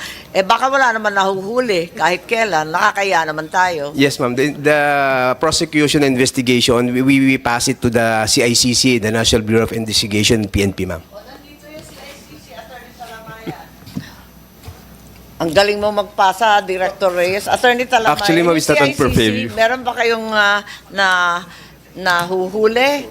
O Yo- di kaya nahabla? Your Honor, Nakukulong? the CICC don't have any power regarding the law enforcement, Your Honor. Madam Chair, may I? The latest PAOK operations that resulted in the takeover of illegal cyber hubs in Bambantarlac and in Porac, Pampanga, have resulted in a treasure trove of figurative treasure trove of a lot of capabilities which are under the process of analysis. So this has to do with cybersecurity or simply with POGO? It has, treasure we trove? are not assuming that, actually, ma'am, we hesitate to classify this as a POGO. Because this is not a POGO. They were involved in human trafficking. But isn't that the very nature of POGO, that No, ma'am, criminal syndicates undertake international crime? Actually, ma'am, I'd like to differentiate, if I can take the opportunity. POGOs are business process outsourcing that do not take bets anyway. But I think what happened was during the ban on gambling in China, they transferred operations There's here. always been a ban in China. Right. And when Macau was closed, they transferred here, and all sorts of things happened. Now, suffice it to state, ma'am, that I think Anong pinagkaiba sa POGO? No, a POGO is a pure business process outsourcing. For Okay. example, ma'am, off-track betting. Anong suspicion ninyo dun sa Bamban at sa Porac? Ay, hindi po, love scam na ho, scamming na eh. Pero yung love scam, usong-uso yan sa NBI. Noon pa yan si Vic Lorenzo, parating rin na-report yan. No, love scam and other forms of illegal activities. And I really don't know if bet taking or gaming was included. So hindi na siya POGO kasi hindi na ma'am. siya bet taking. Hindi na, ma'am. And the equipment gathered is still in the process of being... So it's a cybercrime hub. Yes, ma'am. Kung ano-anong scam na yan. Definitely a So, cybercrime hub. There are no actual gambling machines, is that what you're saying? No, ma'am. It's all electronic. And No, but most blast gambling machine. setups now are electronic. I'm not too sure, ma'am. I'm not too sure about that. It's with the PAOK now. But I think I have information that all agencies are cooperating and analyzing this as to see what kind of activities these people were involved in. So yung nahuhuli natin, hindi pa natin nahuhuli sa cyber talaga. Nahuhuli talaga sa physical Sa law enforcement operations, and ma'am. law enforcement operations. Yung cyber, ma'am, Yung is sa cyber, more wala pa tayo preventative. nahuhuli sa dinami-daming report. Preventative, ma'am. At least walang breach, walang DNS, walang denial of service na nangyayari. I mean, in that sense, parang bangko po, hindi nasasara yung ATM. Bagamat may reported na mga breaches, na ipapara pero hindi naman. tumitigil. Kasi nag-times Hindi po 4 talaga na nga. titigil yun, ma'am. Hindi Pero titigil. nababawasan kapag takedown ka ng takedown. Depende po sa sitwasyon. Katulad din naman po ng mga kumpanya, hindi po tumitigil talaga. Lumalaki lang ng lumalaki. Kasi po, pagkakakitaan nga, pwede Oo nga. pong ransomware. Kahit Pero po yung yung... tanong, lumalaki ng lumalaki, tayo ba lumalakas ng lumalakas ang kapabilidad na labanan Well, itong mga ito? lumalakas po ang hindi lang po labanan, kung hindi po protektahan muna. Sa IT po natin, pinoprotektahan po natin ang information systems natin sa mga breach. Doon naman po sa remediation sa cyber, iba naman po sa DND, ibang usapan po yun, ay iba naman po ang role, no? Pero the important thing is... I think there's a crossover because of the great fear of cyber terrorism Yes, with the ma'am. malware attacking critical infrastructure. I think that's actually the great concern, at Yes, least ma'am. in this committee. Agreed. So, ma'am, there are two approaches here. I think the DICT will agree. Number one is there's a great campaign to improve our cyber hygiene, which is the weakest link of any any information technology system. For example, like a credit card scam. If you answer a phishing email, you're done for. No matter how robust your infrastructure is, Pasok na. the weakest link is the user. Of course. So, cyber hygiene, and secondly, is the resilience and redundancy of the systems. But there is a coordination mechanism, but in certain systems, we need to have some siloing. So, ang totoo, we have a long way to go. Because it costs a lot of money, actually. That's correct. It's all engineering. Yes, ma'am. And you. cash. Thank you. I think we've now completed the hearing, at least for this disinformation of the Pentagon. I will call for a 5-minute suspension. I think we've more or less covered all the issues. I call for a 5-minute suspension, and perhaps we can release the DOH at this juncture. Thank you very kindly for your active participation and the valuable information you've shared from the medical profession as well as from the area of public health. I will call for a 5-minute suspension, therefore, but the rest need to stay for the next item on the agenda, and this has to do with the Ayungin Shoal incident of June. So 5 minutes po, and we'll see each other shortly.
recognizes, acknowledges the arrival of our minority Senator Risa Ontiveros.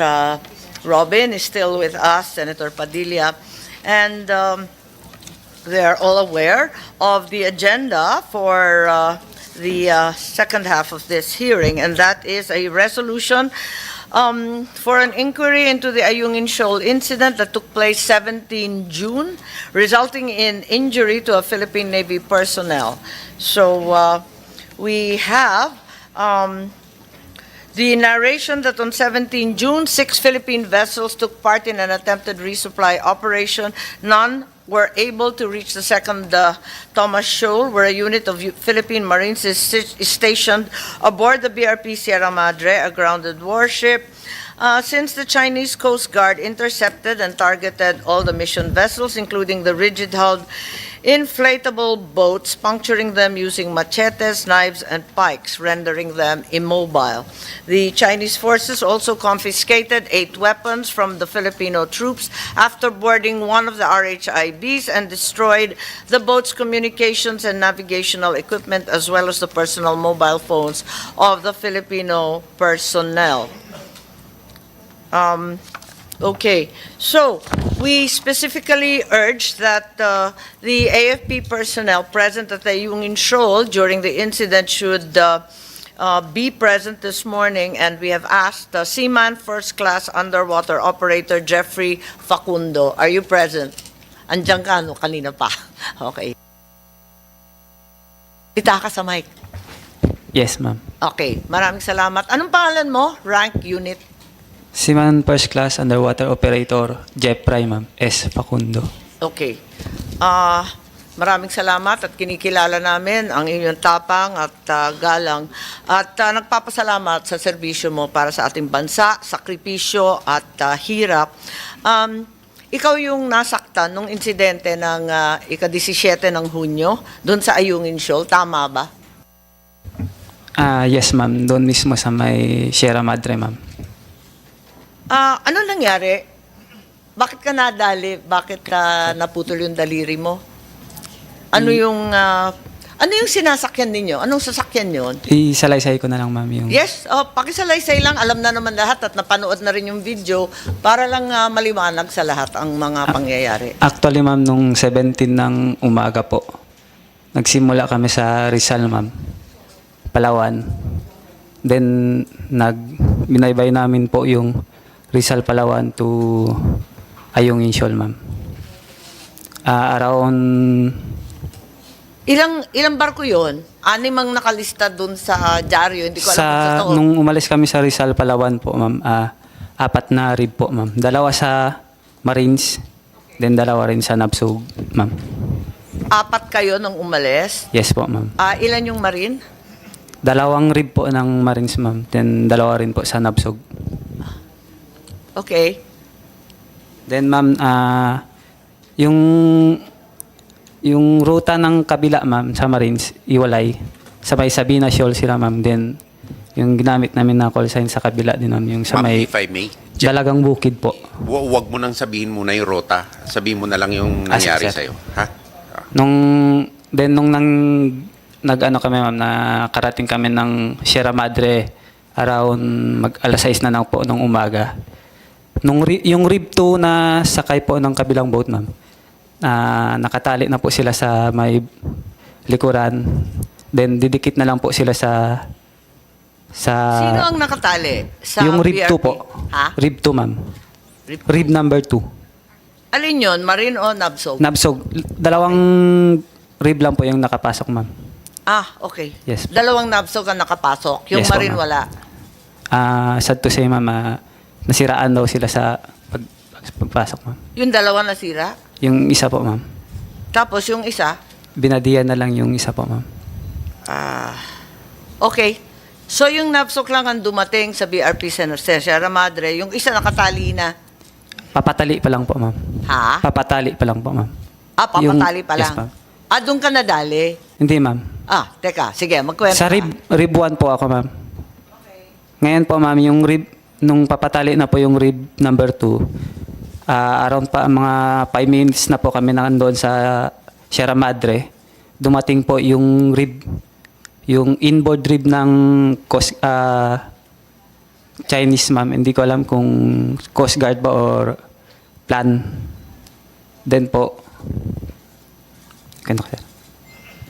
ma'am, ang nangyari, pagkarating po nila agad, wala na pong warning, diniretso na yung pagbangga po. Nagbanggaan na po. Ilan sila? Around, Marami sila? Isang barko lang? hindi ma'am, Ilan sila? walong rib, ma'am. Sama na yung aluminum rib ng Coast Guard, ma'am, Chinese Coast Guard. Hindi, yung sa Chinese Coast Guard, ilan Walo, sila? ma'am. Walong rib, ma'am. Ilan? 8 more or less, ma'am. 8 vessels? More or less, ma'am. Okay. 8 plus or minus 8. Ilang katao? Yung nakita mo lang, yung alam mo.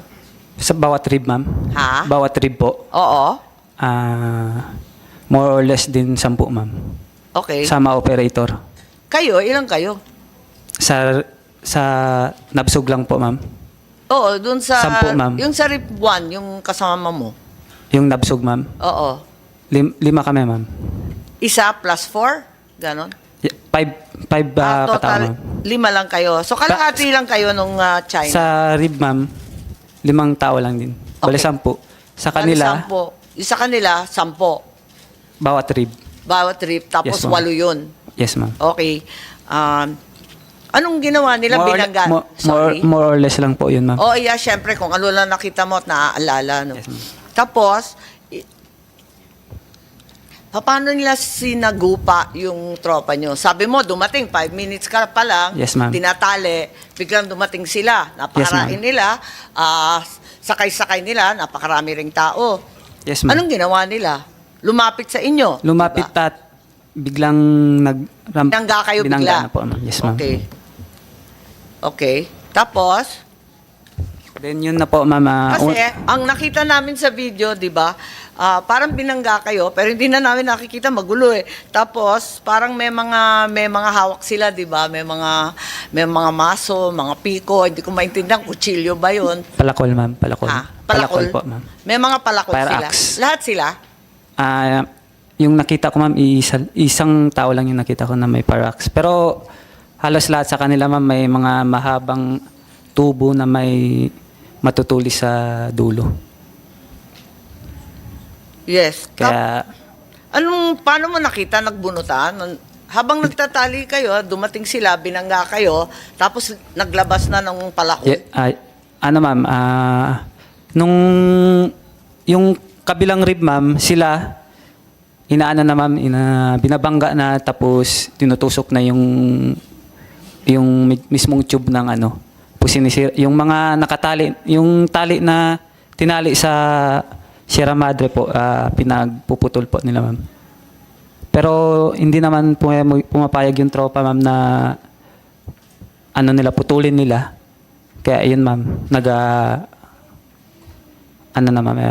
na ng konting, labanan doon, ma'am. Pero wala tayong armas na gamit. Pero narinig ba ninyo, nagkaroon ba ng babala o sinigawan ba kayo na maglalapit? Meron bang warning bago sila nagtutusok doon? Negative, ma'am. Wala? Walang salita? Wala. Kasi parang yun ang version na sinabi nila, marami daw warning, sinabihan. Wala kayong narinig Hindi ko maintindihan yung sigawan, ma'am. Inchik. Pero may mga sigaw? O sinabihan ba kayo? O, awat kayo dyan? Kahit hindi nyo naintindihan, malalaman mo naman sa tono ng boses, huwag ninyo gagawin yan. Kahit ibang salita, di ba, sa tono pa lang, nagsisigawan na eh. Meron bang ganun? Yung bago sila ma'am, sigaw, pero yung pagsigaw nila, yun nag-aano na rin sila. Binabangga na rin nila tayo, ma'am. Binabangga na talaga? Yes, ma'am. Sabay? Wala silang... Yes, ma'am, sabay. Oo. Siyempre, hindi mo maintindihan kung anong sinasabi nila kasi nananakot ba o yung palakol ba, parang itinaas ba sa inyo sa malapit sa katawan, walang ganon? Hindi siya palakol, ma'am, yung parang customized na spear. Okay. Yung dulo niya Yung dulo parang niya karit. may tusok. Karit po. Oo. Yung iba, tusok. Pero tinakot ba kayo na parang sasaksakin kayo or tinuro sa katawan ninyo, ganon? Ang gusto talaga nilang kunin, ma'am, kasi nakapasok na tayo sa Sierra Madre, yung Oo. rib talaga namin. Yung rib talaga, ma'am. Ah, yung rip. Opo. Yun ang gusto nilang kunin. Pero pero kung- hindi naman nananakot na sasaktan kayo o tinuturo To, sa ganun katawan. ganun din, ma'am. Pareho na rin yun. Ganun din, ma'am. Okay. Armado ba kayo nun? Palibhasa, syempre, sundalo kayo, nabsog kayo. Meron kayong barel, kahit tago. Ang advice sa amin, ma'am, na magdala ng baril. So, may dala. Pero tago yun. Ha? Tago, ma'am, tago. Nilagay na yun sa box lang, ma'am. Kasi yun ang gagamitin namin. Kami kasi yung papalit sana na tao sa Ayungin po. Kayo na ang pupunta sa Sierra Madre. Yes, ma'am. Doon na rin yung rib kayo. na may one po, dalawang rib, ma'am. I see. Okay. Kami yung kapalitan din. Bakit Para- kaya kayo pinadala ng baril kahit nakatago? Gagamitin ba? Syempre, hindi ano? Hindi, ma'am. Kabilin-bilin na lang po sa amin, ma'am, sa rules of engagement na magpaputok lang kung pinaputukan tayo. Magpapaputok lang. Kung pinaputukan po tayo. Kung yung ginamit, yung mga pantusok, abay, hindi putok yun. So, hindi kayo magpapaputok Hindi. talaga. Yes, ma'am. So, yung mga Depensa lang. spear, palakol, hindi yun pwede. Depensa lang sa boat natin, ma'am. Okay. Ayaw lang namin na sirain nila yung gamit natin. Nakaakyat, di ba, sila doon sa feed ninyo? Nakaakyat sila sa sinasakyan ninyo, di ba? Andun sa video eh. Yung ano po, ma'am, yung pwesto po nung nakaakyat na sila, hinila na nila yung rib natin palabas ng Ayungin. Wala. Nakaboard sila, tapos hinila nila. Hindi ko na po masagot, ma'am, kasi nahiwa na naputol na po yung daliri ko. Napaiwan na ako sa Sierra Madre.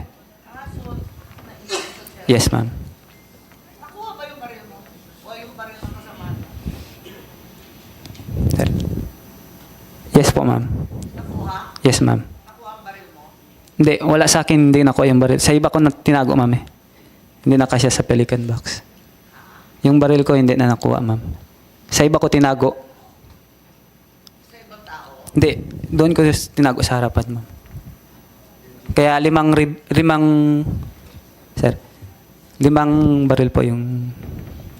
So, lahat kayo? Dalawang baril po yung hindi na... Sorry, lahat kayo nakuha ng baril? Dalawa po kami ang hindi nakunan, ma'am. Sabi mo, 5 kayo, 2 nakuha Hindi. ng baril. Sorry. Baril, ma'am, baril yung nakuha po. Sorry? 2 baril, ma'am, ang hindi nakuha. Tapos 5 yung... 2 baril hindi nakuha, pero Yes, kung ma'am. 5 kayo, 5 baril dapat. Nyari sa 3. Hindi po, ma'am. Yung iba, hindi kasi maiiwan doon ng sayungin yung iba, ma'am. Yung isa babalik po kasi sa ano yun. Papunta sa... Ano nangyari sa baril? 2 kinuha? Yung 2 baril lang po ang hindi nakuha, ma'am. Okay. Yes, ma'am. Kasi hindi namin nilagay sa pelican box. Yung box na itim po naman. Naka-box. Oo, nakita ko nga may Yes, ma'am. picture doon sa pinakita Yes, sa ma'am. media. Oo, nandun sa media. So, 2 baril Hindi. nakuha. Teka, Hindi nakuha.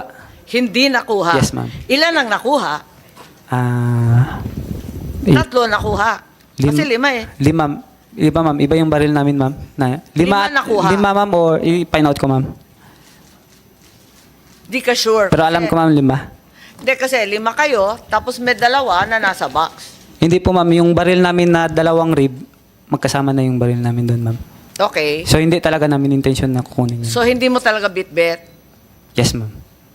Nakatago talaga yun, ma'am. Tago, ma'am. Nakatago, naka-box eh, nakita ko Yes, sa ma'am. picture, ganun. Okay. So, yung baril mo. So, hindi ka sure kung 5 yung nakuha, pero ang alam mo, 5, dahil kada isa sa inyo may Ay- bit-bit. Yes, ma'am. Okay. Anong baril yon? Car 15 po, ma'am. Ha? Car 15. Parang M4A1 din. Ha? Parang M4A1 pero Car 15. ma'am. Mm. Okay. So, ano nangyari noon? Yung sasakyan, yung arbit ninyo, hinila ba ng PCG? Yes, ma'am. Papuntang palabas Hinila ng ng... PCG? Sinong humila? CCG, ma'am. Ha? CCG. Ng Chinese? Yes, ma'am. Oo. Saan nila dinala? Hindi ko na maano. Pero kwento ng tropa, malayo, ma'am. Malayo sa Ayungin. Kasi naputulan na ako ng daliri, ma'am. Nasa Sierra Paano Madre. naputulan? Yung, Kasi iba-iba yung sinasabi at hindi makita sa video. Sabi nung iba, naipit daw nung binangga. Sabi Yung- naman nung iba, yung sa spear. Ano ba Hindi, talaga ma'am. nangyari? Ikaw na nakaka... yung rib po nila, ma'am, nung unang bangga po sa atin, ito yung rib natin, ma'am, ito yung rib nila. Unang bangga po, hindi siya ganong buwelo. So, gumanon lang yung rib, ma'am. Hindi pa ako nadali nun. Okay. Ngayon, nung bumuelo, ma'am, kumuha ng buwelo. Buwelo. Tapos, inano kami, ma'am, binangga kami. Tatlo po kami nasa harapan, baw, ma'am. Tatlo. Ako yung sa kaliwa. Yung dalawa ko pong kasama, ma'am, nasa harapan din. Sa harap, yung isa sa kanan po. Ngayon, yung rib ng kalaban, ma'am, dito sa kaliwa, Oo. umangat po, ma'am. Pumatong sa rib natin. Tapos yung kill niya, yung ilalim po na matulis Right. na... Nung pagbangga po, na ano pa ako, out of balance, na tumba. Ngayon, ma'am, yung rib na to, yung sana ako bumagsak, doon rin siya bumagsak po, ma'am. Yung mismong kill. Ay, doon din yung siya mismong kill, palabas. Patulis sa ilalim. Yung patulis, yun ang talagang tumama sa kamay Yes, mo. ma'am. Maswerte mo naman, kawawa ka naman. Nadali ka. Doon talaga nadali ka na. Yes, ma'am. Sa Ano- pagbangga nila ng... Kasi kung hindi pumatong yung rib nila, ma'am, hindi rin. Oo, Malakas kasi yung ano nila. Ay, ibig sabihin ng pumatong. Talaga bumuelo sila para iangat ng todo-todo. Para banggain tayo, ma'am, pero yun ang nangyari. Pumatong. Okay. Kailan nila na-disarmahan, nakuha yung mga baril ninyo? Bago naputol ang kamay mo o pagkatapos? Huling part na po yun, ma'am. Huling part na, ma'am. Huling-huli na. Yes, ma'am. After, kinuha na yung mga baril. Yung tinauna nila yung dalawang rib po, ma'am, palalabas ng Ayungin. Kinuha na nila yung dalawang rib. Ginawa nila yung dalawang rib, pinagsisira yung gamit. Doon na sa labas ng Ayungin, Shoal, ma'am. Ang balita, pati yung personal ninyong gamit, yung inyong mga cellphone, sinira din. Yung dalawang both guys po, ma'am. Kasi yung gamit nila na cellphone sa pag-navigate, pinatay kasi namin yung navigational system ng rib para hindi ma-alata nung pagpasok, ma'am. So, yung pang-navigational, pinatay. Yung personal, anyari? Yung dalawang tropa, ma'am, yun ang ginamit nilang navigational system, ma'am, yung dalawang cellphone nila, pinagsisira din. I see, sinira. Yes, ma'am. Tapos, kailan sila umalis? Kailan natapos yung insidente? Ano nangyari? Hinila na nila yung dalawang sasakyan, andun kayo, asan kayo? Ay, hindi, wala ako doon, ma'am. Nandun ako sa Sierra Madre po. Nasa Sierra Madre ka na? Yes, ma'am. Tapos yung kasamahan mo, nasa Sierra Madre din? Hindi, tatlo lang po kami yung naiwan sa Sierra Madre, ma'am. Yung iba, ma'am, hinila na papuntang labas ng Ayungin, dalawang rib. Hinila nino? Chinese, ma'am. Ha? Chinese po, ma'am. Hinila ng Chinese? Yes, ma'am. Tapos, saan sila dinala? Hindi. Sabi ni ng ma'am, tropa, malapit na daw sa Sabina, Shoal. Okay. Hindi. Malayo na sa Ayungin, ma'am. Basta hindi na matanaw nila yung Ayungin. Tapos, iniwan na lang sila ron? Tinawagan yung Coast Guard, ma'am, PCG. Yung PCG ang nag-rescue sa kanila? Yes, ma'am. Nasira na daw. Kung dalawa kayo sa Sierra Madre, ilang Tatlo, ma'am. Tatlo po. Tatlo sa Sierra Madre? Yes, ma'am. Naiwan. Tapos, dalawa yung hinila? Dalawang rib, ma'am, yung hinila. Bale, 7 tao na lang yung naiwan sa... Ay, 7 sa amin, pero may mga tropa pa na civis, ma'am, na kasama namin na sakay sa barko sa rib namin. Sige. Sakay na civis. Masasabi bang aksidente to sa iyo? Kasi nakita mo Hindi. unang bangga, tapos ikalawang bangga. Inangat pa yung kill na sinadya talagang makaakyat. Paano ba yun? Kung... Ikaw lang sa opinion mo, hindi naman tayo... Hindi siya may tawag na aksidente, ma'am, eh. Intentional, ma'am, eh. Okay. Intentional yung pagbangga, pagbutas, pagsira. Kung intentional, ano kaya intention nila? Saktan kayo? Ang Intention kayo ng armas, akyatin yung Sierra Madre, kunin ang barko ninyo. Anong intention nila? Ikaw, kasi nandun ka, yung kaguluhan na yun, anong pakiramdam mo? Anong gusto nilang gawin?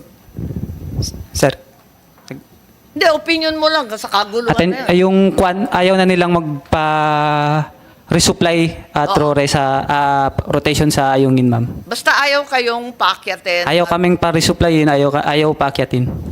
Kasi babawasan na yung tao sa Ayungin. Para yun yung nila, ma'am. Yun naman, yun ang... Para sa akin, yung intention. Sa iyo, yun ang Yes, ma'am. intention, harangin yung pagre-resupply at yung pagre-reposition ninyo doon sa... Resupply and rotation, ma'am. oo, ayaw nila talaga na Yes, ma'am. makatapos kayo ng mission. Oo. Yes, ma'am. Okay, may tanong ang ating mga senador. I think si Senador Risa may statement. Yamanak, Madam Chair. Ayoko lang i-interrupt si Seaman First Class Facundo kanina.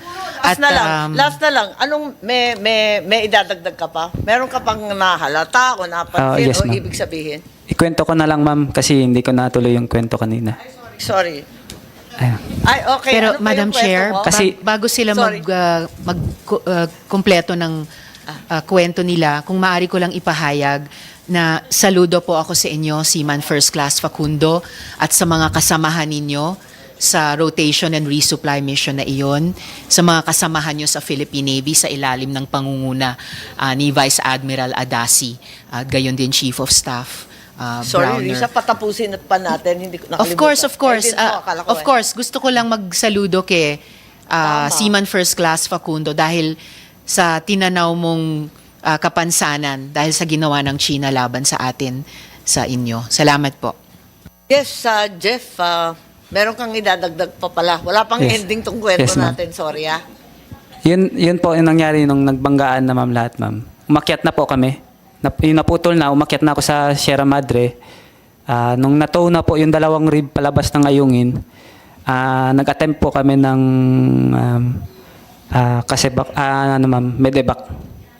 medical evacuation. Yun nga nangyari. Rubber boat. Nung around 1 nautical mile na kami, ma'am, from Sierra Madre, binutas po ng Coast Guard yung rubber boat namin. Chinese Coast Guard. Alin ang binutas? Yung rubber boat po, ma'am, yung maliit. Yung sinasakyan Yung itim. ng Medivac? Kami, ma'am, sakay kami ng medevac. First attempt namin. Then Okay. bumalik kami sa Sierra Madre po. Kasi butas na yung Tama. lulubog.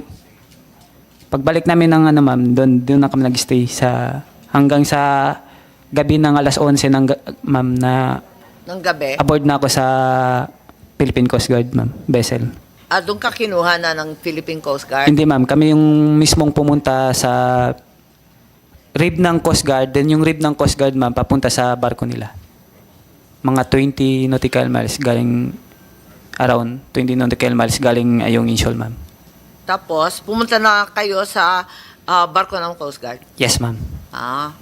Tapos yun na po yung huling, tapos inuwi ka na? sama na rin yung dalawang boat namin, ma'am. Tinila na rin ng barko ng Coast Guard. Binutas nila yung sasakyan, pero may sinira rin ba doon sa Sierra Madre? Wala. Ang mga Chino, wala. Nagbato lang sila ng mga corals, ma'am.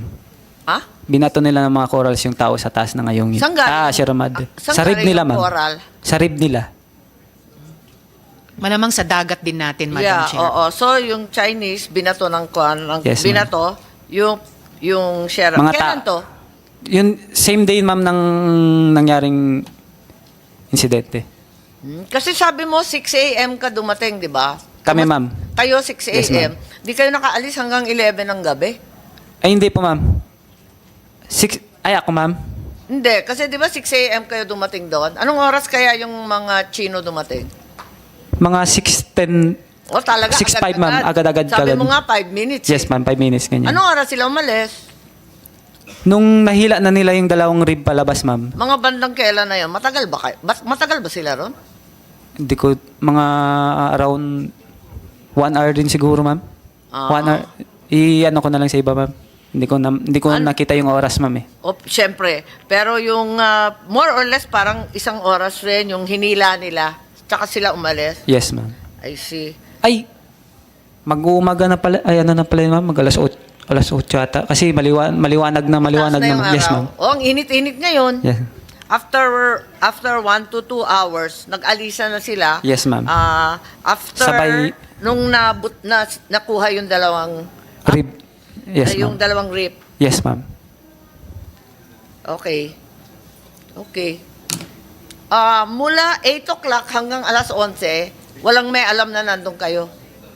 Alam ma'am kasi ano kami ng med-evac ma'am, nag-attempt kami ng yung first med-evac. Pero yung first attempt ninyo, anong oras yun? Around 9 a.m. din na, 8 or 9 din ma'am. Agad-agad din ma'am. Nung nahila na yung dalawang rib, naghanap na, nag-ano rin kami ma'am, nag-rubber boat din kami. Kasi habulin nga ma'am, habulin namin sila. Para, Kahit dugoan hindi, ka? para sa med-evac ma'am, sama kami sa kanila. Pero hindi namin alam na, hindi ko pa kasi alam na that time na hinihila na pala yung rib natin ma'am. Tama. So, bumalik na lang kayo sa Sierra Madre at mag-intay kasi wala na kayong choice. Kasi binutas nila yung Binutas yung rubber boat yung natin rubber ma'am. boat. Yes ma'am. So, nag-intay kayo gabing-gabi na, alas 11, halos sa Alas 7 kami nakaalis sa Ayungin ma'am. Then around 11, mag-12 na ng midnight, nakarating kami sa barko ng Coast Guard ma'am, PCG. Okay.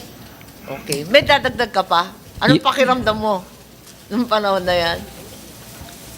Wala, okay lang man sa akin na Okay lang, sige lang. wala man akong ano ma'am, yung pinag-alala ko lang kasi yung nawawala yung dalawang rib namin. Tama. Nandoon yung tropa din na kasama doon. Yung mga kasama mo? Yes, ma'am. Inaalala mo lang yun? Yes, ma'am. Oo. Yan lang ma'am. Wala kang nararamdaman na iba? Wala kang sakit o tama maliban sa daliri mong nadali? Ayos naman na napagaling naman sa hospital. Nagre-recover lang na amoebiasis. Oo nga, tama. Maraming salamat at Thank you, ma'am. Thank you, ma'am. apakatindi ng dinaanan ninyo. Back to Senator Risa po. Yamanak, Madam Chair.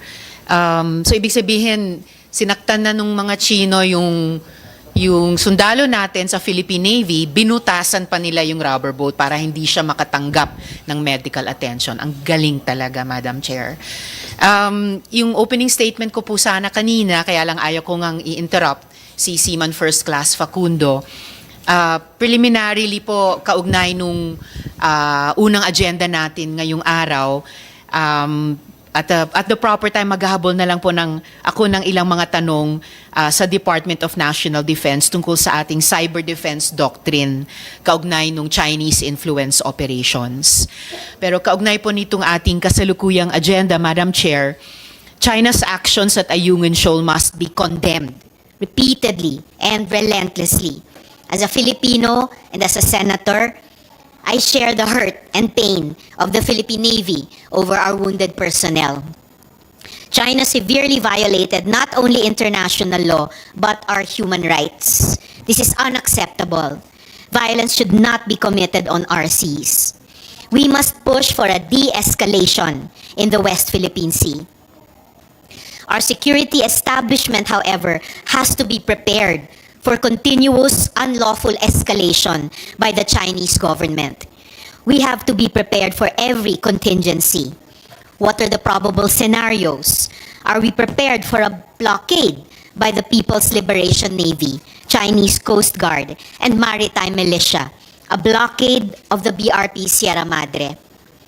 The rules of engagement established by our policymakers have to be very clearly and carefully communicated to the boots on the ground, or on the water in this case. We don't need any misunderstandings or miscalculations.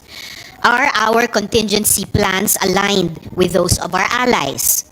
I call on government to put politics and diplomacy consistently at the captain's wheel, with the Philippine Coast Guard, Bureau of Fisheries and Aquatic Resources, fisherfolk, and civilian actions. Let us optimize every legal, political, and diplomatic potential to preserve Philippine national interests, security, and peace in the region. Agyamanak, Madam Chair. Yes. Do I proceed to my questions, Madam Chair? Thank you very much. If you will allow, may kasalanan ako eh. hindi ko napag-oath sa si Jeffrey Facundo, nakimarites na ako kagad. Pero lahat ng sinasabi ninyo, nasa record naman natin at inaasahan ko na lahat ng sinasabi mo ay tama. Pakinalang bigay ng oath, sakali hahanapin pa natin siya. Secretary, please. Atrasado.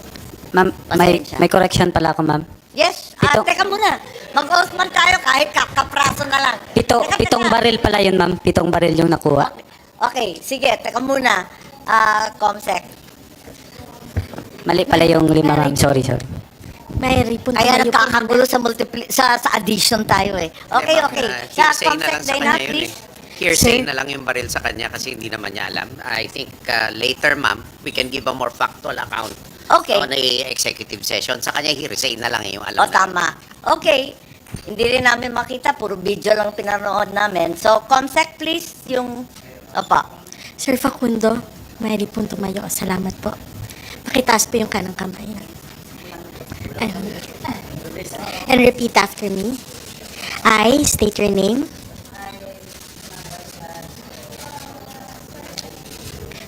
Do hereby swear to tell the truth, the whole truth, and nothing but the truth in this proceeding. Thank you.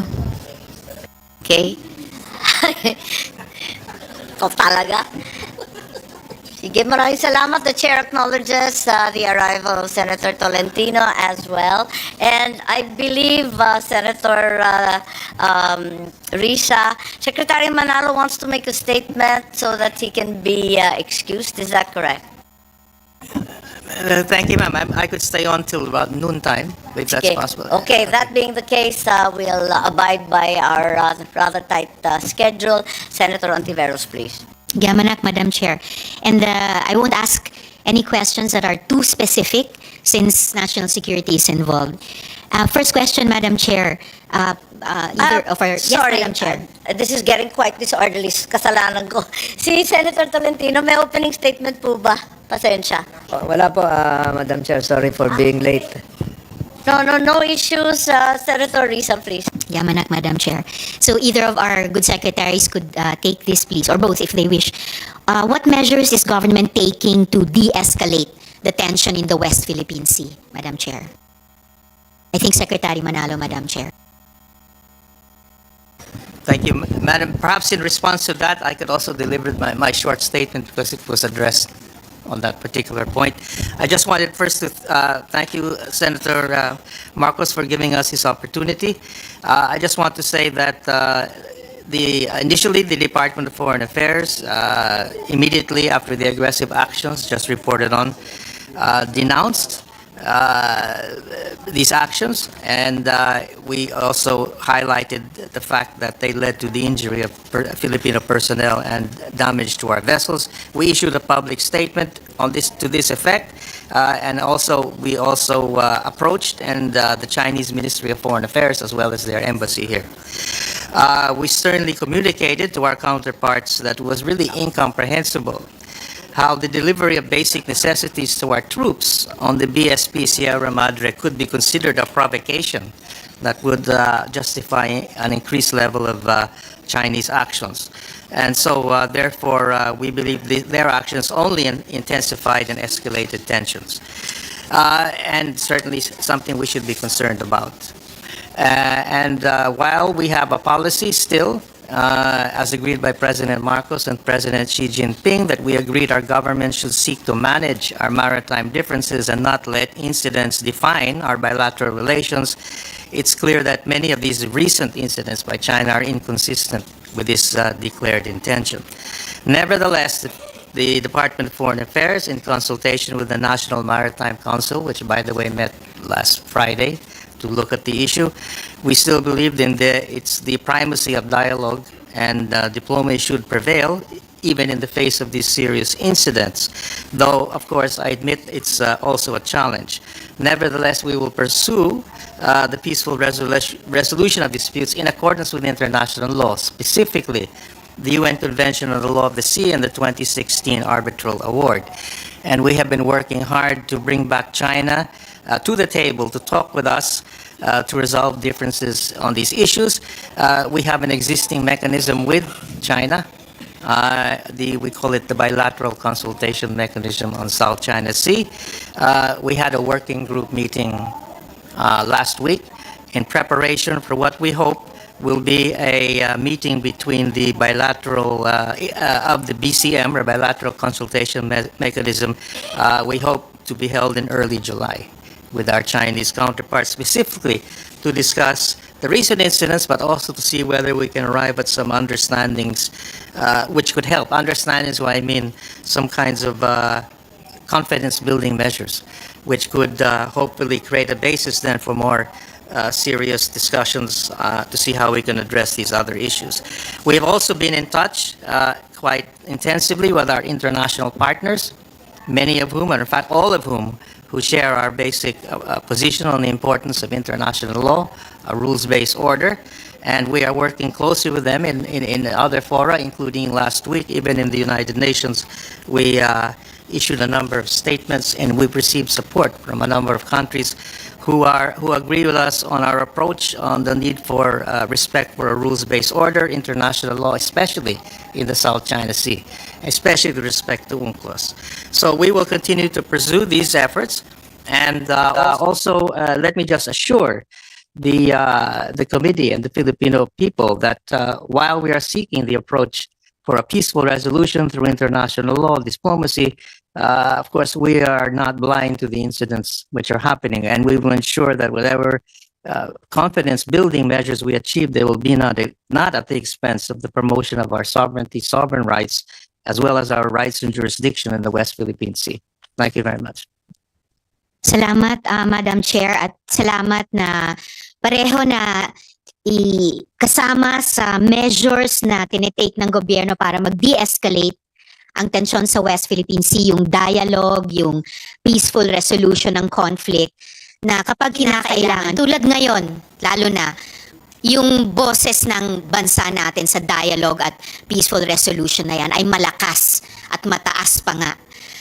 Dahil din gaya ng pinaalala ni Seaman First Class Facundo, bukod sa ginawa ng China sa kanya at sa ibang mga Philippine Navy personnel natin doon, nakita po naman, Madam Chair, sa videos yung paggamit din ng mga Chino ng siren na nakakarinde sa mga tao natin, yung laser, yung na strobe na para ma-disorient yung ating mga tao, at yung paalala ni Seaman First Class Facundo na may dalawang rigid hull inflatable boats pa tayo at yung mga tauhang nakasakay doon na hinahanap pa rin natin. So, ano ba yun? Practically kinidnap ng mga Chino.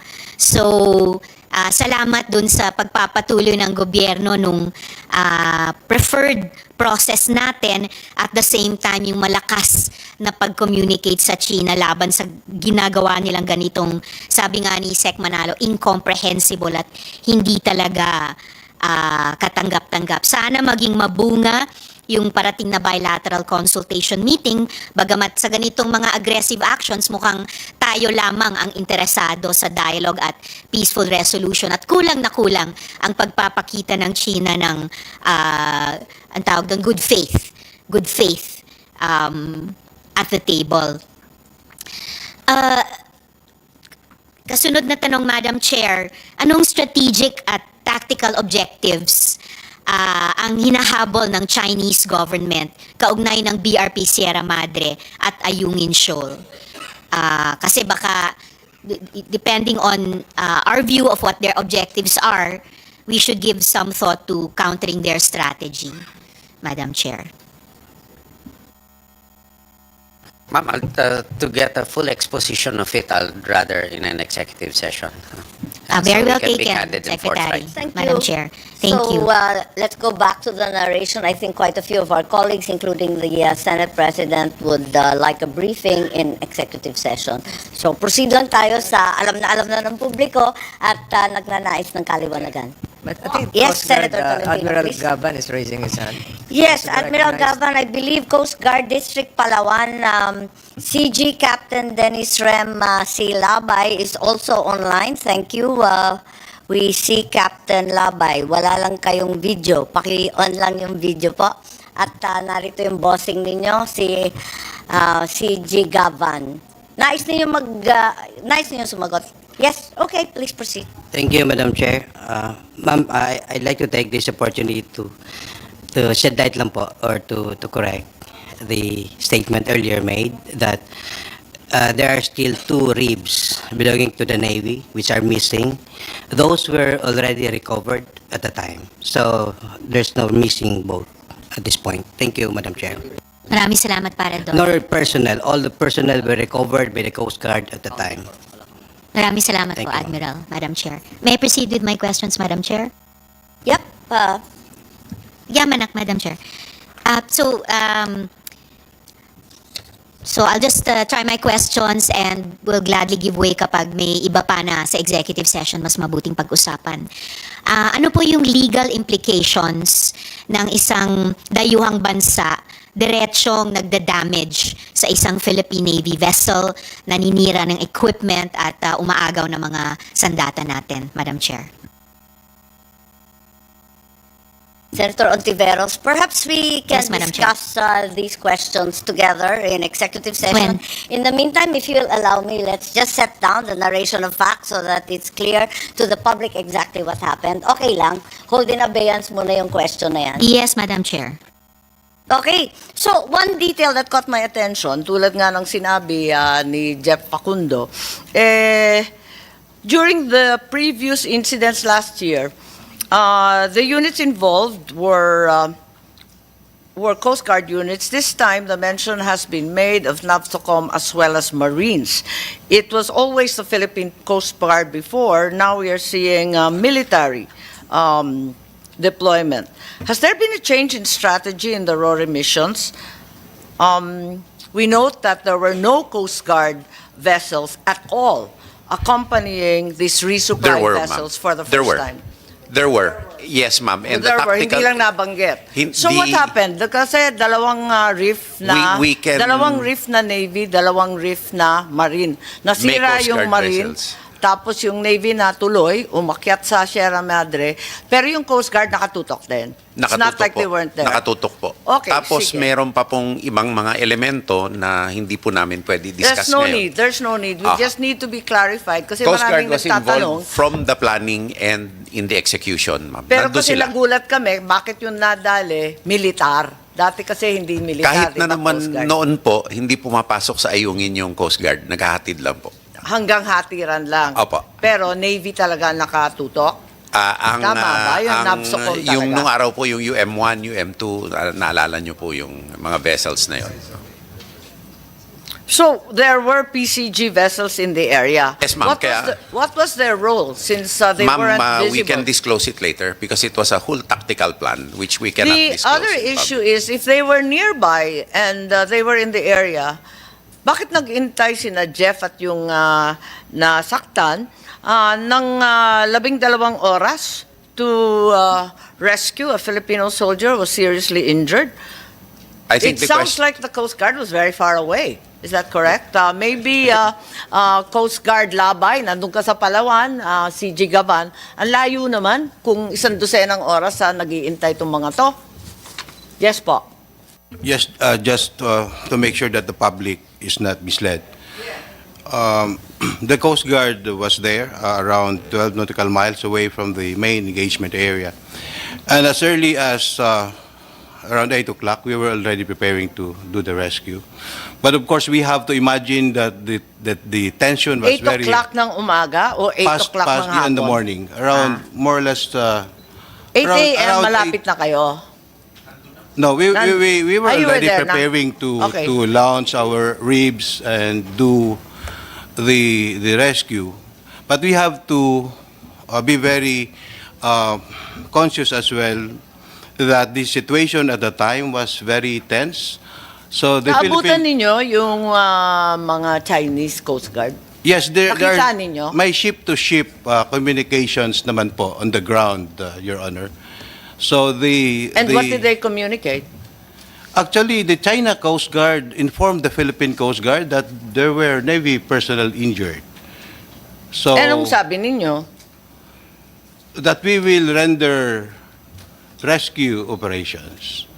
So, Madam Chair. Umangal sila na may Filipino military, nagsumbong sa inyo. The rest, Madam Chair, maybe I can share in executive Fine. session, but at this That's- point, I just would like to, if I'm be allowed That you to. were in fact there. Yeah, we And were in you fact there. The Coast Guard did everything it can to render aid to the soldiers, and we did. Kasi maraming nagsasabi, katagal-tagal ng 12 oras. Yes, the whole process took Kung more may than duguan, 12 hours napakatagal because nun. it was a very tense situation and we had to continuously communicate with the other side, employing everything we can. You And had we succeeded. Sorry. We succeeded eventually, Okay. but it took a while. All But right. we did. So we did three things. Madam Chair. We Madam Chair. extracted, Let's allow him to finish. we extracted the personnel, we provided medical aid, and we towed the destroyed boats. All the requirements needed by the military was provided by the Coast Guard at the time. I just would like to disabuse public minds that the Coast Guard was late. We were there, and we did our Yes, best. kasi parang gano'n ang lumalabas kasi No. nga napakatagal daw. No. Naghintay lang kayo na humupa ang tensyon. Ganon? We did not wait. We even did our part to accelerate the de-escalation of the tension at the time. What did you do to de-escalate? We employed our female radio operators, the angels of the sea. Anong ginawa nila? And somehow the psychological element played up, and the tension Ganon? subsided Madam at Chair? the time. So Quick malaki po ang interjection role lang. ng kababaihan, Madam Teka Chair. muna, nauna si Senator Yes, ma'am. Tolentino po. Okay, so you did three things. You said you managed to rescue personnel, is that correct? Medical assistance, and lastly, you actually towed the two destroyed boats. So, in fact, it wasn't like the Coast Guard was sleeping on the job, is that correct? Yes, Madam Chair. I'd like the public to be aware of that. Ma'am, Yeah. may I Thank you, add, Madam I confirm the assistance and the support of the Coast Guard from the inception of the operation to the end. They performed their roles as they were supposed to do. Yes, Senator Tolentino, please, on the same topic. On the same topic, Madam Chair, since we are crisscrossing, tiptoeing, and probably threading the thin line between matters of national security and intricate Yes, details, we will be... perhaps an executive session might Yes, be... we have agreed on executive session, and even the Senate President would like to attend, but I think it's a matter of public interest that we lay down at least the narration of facts so that it's clear-cut and non-controversial, and that the public is disabused of so much that's come out in the It's media. the same, Madam Chair. Maybe just request the resource persons present here that you exercise prudence once you detail the narrative that you want to emphasize, because matters of national security again would be crossed. So kayo na po exercise the necessary discretion in narrating what you know. I think nalilito rin yung tao dahil yung PCG, normally, yung spokesman ninyo, lumalabas with statements. Ito, parang support role kayo. As a matter of fact, hindi kayo nag-statement for a change. Parang ganun eh. Kasi nauuna kayo dati mag-statement. So akala nung tao, wala talaga yung PCG. Is this a PCG or is it an AFP operation? Yes, Senator. Ma'am, it's an Secretary. AFP operation. AFP operation. And Yes, ever since, ma'am, it's an AFP, but of course we need to change it's an our... AFP operation. Yes. That's unqualified. Yes, ma'am. Yes, that being Since before. Since before. Yes, ma'am. So it's never been a PCG. Why was it that parang nauuna magsalita yung PCG dati? Well, ma'am, because the AFP has a discipline, particularly now, we are perfecting it, of operational security and Okay. information management. So pero first time ngayon na nahuli si... We have been introducing our new operational security paradigm slowly, in accordance also with our capability upgrades and our force protection and integrity mechanisms. That is why there's been some sort of shift. So in fact, the shift only occurs in the media repertorial end. Ibig sabihin, it's always been AFP as an operation, and it's only now that the AFP was the first to speak. Yun lang yung pagre-release Yes, ng ma'am. balita. Pero Yes. actually, mulat sa poll, AFP na to. Yes, ma'am, because the vessel being resupplied is an Philippine Navy vessel.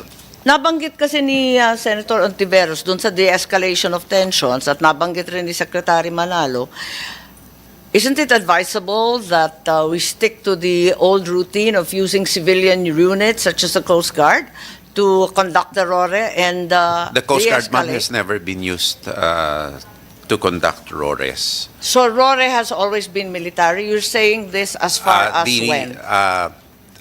We can discuss it, ma'am, but it has been since the start. It has The been start, that's President several Aquino? years ago. Yes, ma'am. From President Aquino? Yes, I believe so. Yes. Okay. Okay. There's been a suggestion to use helicopters, and then there were different opinions na yung helicopter mas We can magulo. discuss May it. helipad kasi yung BRP Magbanwa, di ba? Ma'am, we can discuss it later. Okay, but that was one of the possibilities, and There's then several options that have that's been. an option ba to take off from Magbanwa and then rappel down to Sierra Madre? All those options, ma'am, are viable options. They're viable. And we leave it to the Admiral Torres, being the Siyempre. Westcom commander, to decide what the appropriateness Sure, of. but they're all being studied, I understand. Is that correct? Yes, Kasi ma'am. ang daming haka-haka sa media. Gusto lang namin na aalagaan at nababantayan na pagtatanggol natin ang ating mga sundalo kung may mas safe, ika nga, na walang masyadong mapanganib at walang madali. Mas okay sana, no? Opo, ma'am. Naturally, ma'am, in accordance with the statement of the President, the welfare of the soldiers and the safety are paramount. Let me also digress to the question of Senator Intiveros, if I may be permitted. President has said we're not in the business of instigating wars. Nonetheless, we have to really be conscious of our obligations under Article 1 of the Constitution, that our territorial integrity and sovereignty are not compromised. And we're playing a very, very delicate balance here between not compromising our sovereignty and sovereign rights through acquiescence or any form of permission seeking or countenancing by another party, with balancing the safety of our people and the risk of a miscalculation. Therefore, the rules of engagement have been very strict, and I joined our country in praising the restraint and professionalism shown by our troops, because one shot in anger could have ignited something which, fortunately, because of the superior training and discipline of the troops, was not done, did not happen.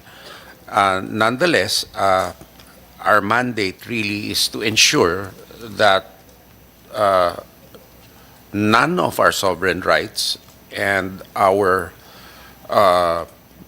sovereignty and territorial integrity are compromised. And I think the troops are very, very, they're very adamant in performing this mission with as much professionalism as they can. So in addition to the de-escalation that the DFA is mandated to do, on the other hand, we have a mandate to continue with our resilience and our building up of a credible deterrent force at the soonest possible time. Because that is the only way we can sustain a credible and fair diplomatic negotiated settlement without violating our Constitution. Thank you, Madam Thanks very much, Secretary. That explains that. And Senator Ontiveros, are there other questions that we can settle the narrative? Ma'am, may I take a West shortly? Philippine Sea break for a short while? Mahabang allowed. panahon yun, Madam Chair. West Philippine Sea. Rore lang po. Maybe I can just make of record my questions, Madam Chair, at kung sa executive session lamang pwedeng pag-usapan. Ay, Okay, tama, tama. I can accept, Madam Chair. But just to make them of record, itatanong ko rin po sana dito or sa executive session na are we prepared for all possible scenarios? Can we resupply the BRP Sierra Madre in the face of what looks to be a blockade by the plan, the CCG, and Maritime Militia, blockade of the BRP Sierra Madre? What steps have we taken to prevent miscalculation from both sides? Are our contingency plans aligned with those of our allies? And can we develop more contingency plans with our allies to respond to all possible scenarios to deter China from escalating the situation further and to reinforce the BRP Sierra Madre? So yun po yung mga tanong ko pa, Madam Chair.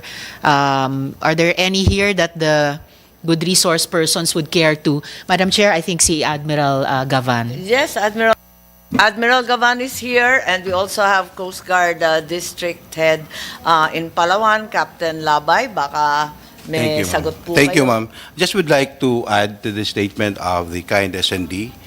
Tama po yun that the Coast Guard was not used in the RORE itself. But there was an instance where the Coast Guard was also used for medical evacuation,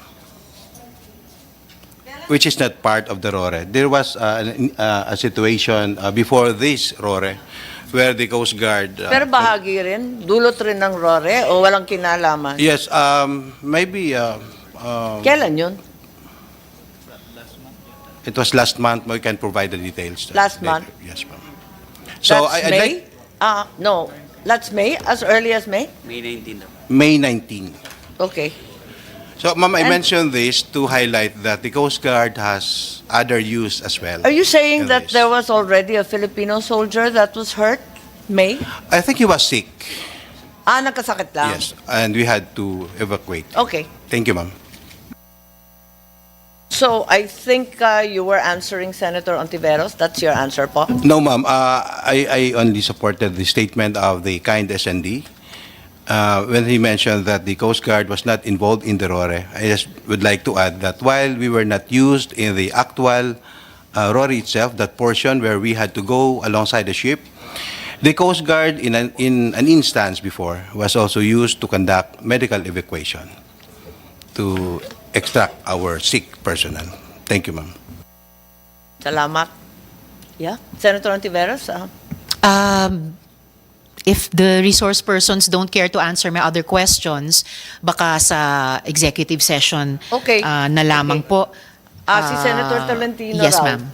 Thank you. Thank you, Madam Chair. On your cyber, ma'am, I can.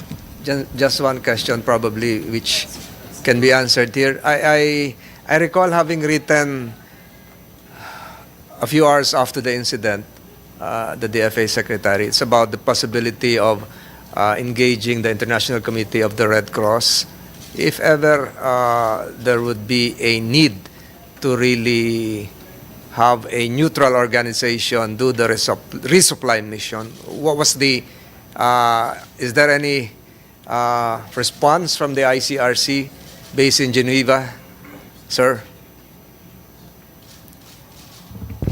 Ako rin kasi yung tinatanong ano nangyari dun sa letter ko.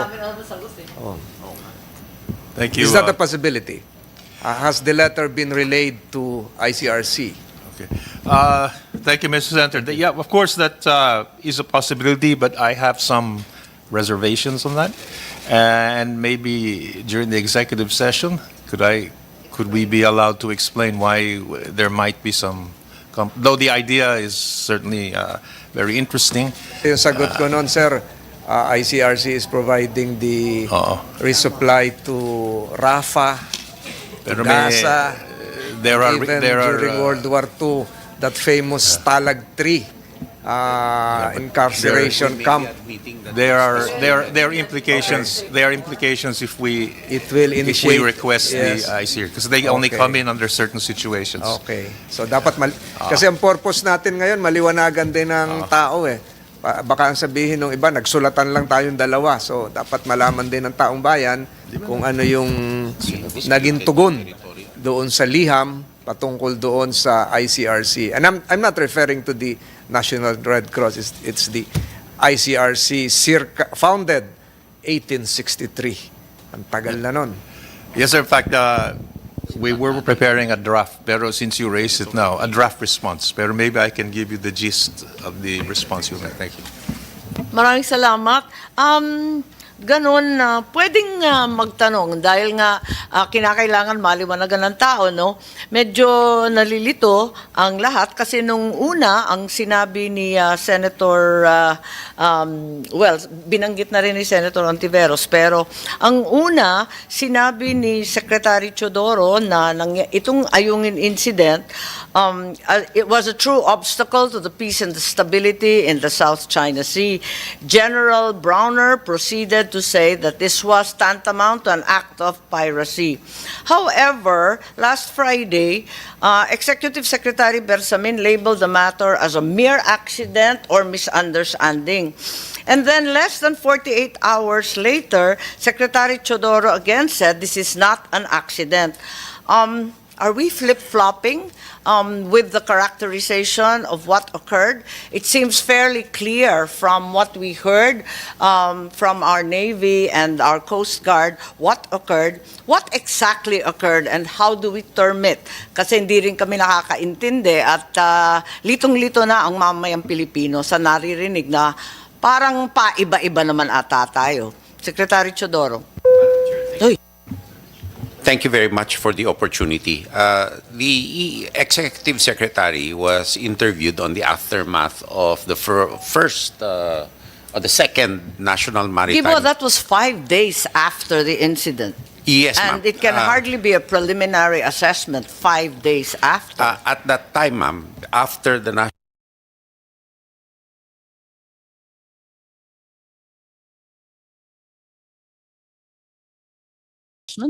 Limang araw nakalipas, nasabi na ni General Browner, piracy ito. So he was able to conclude that.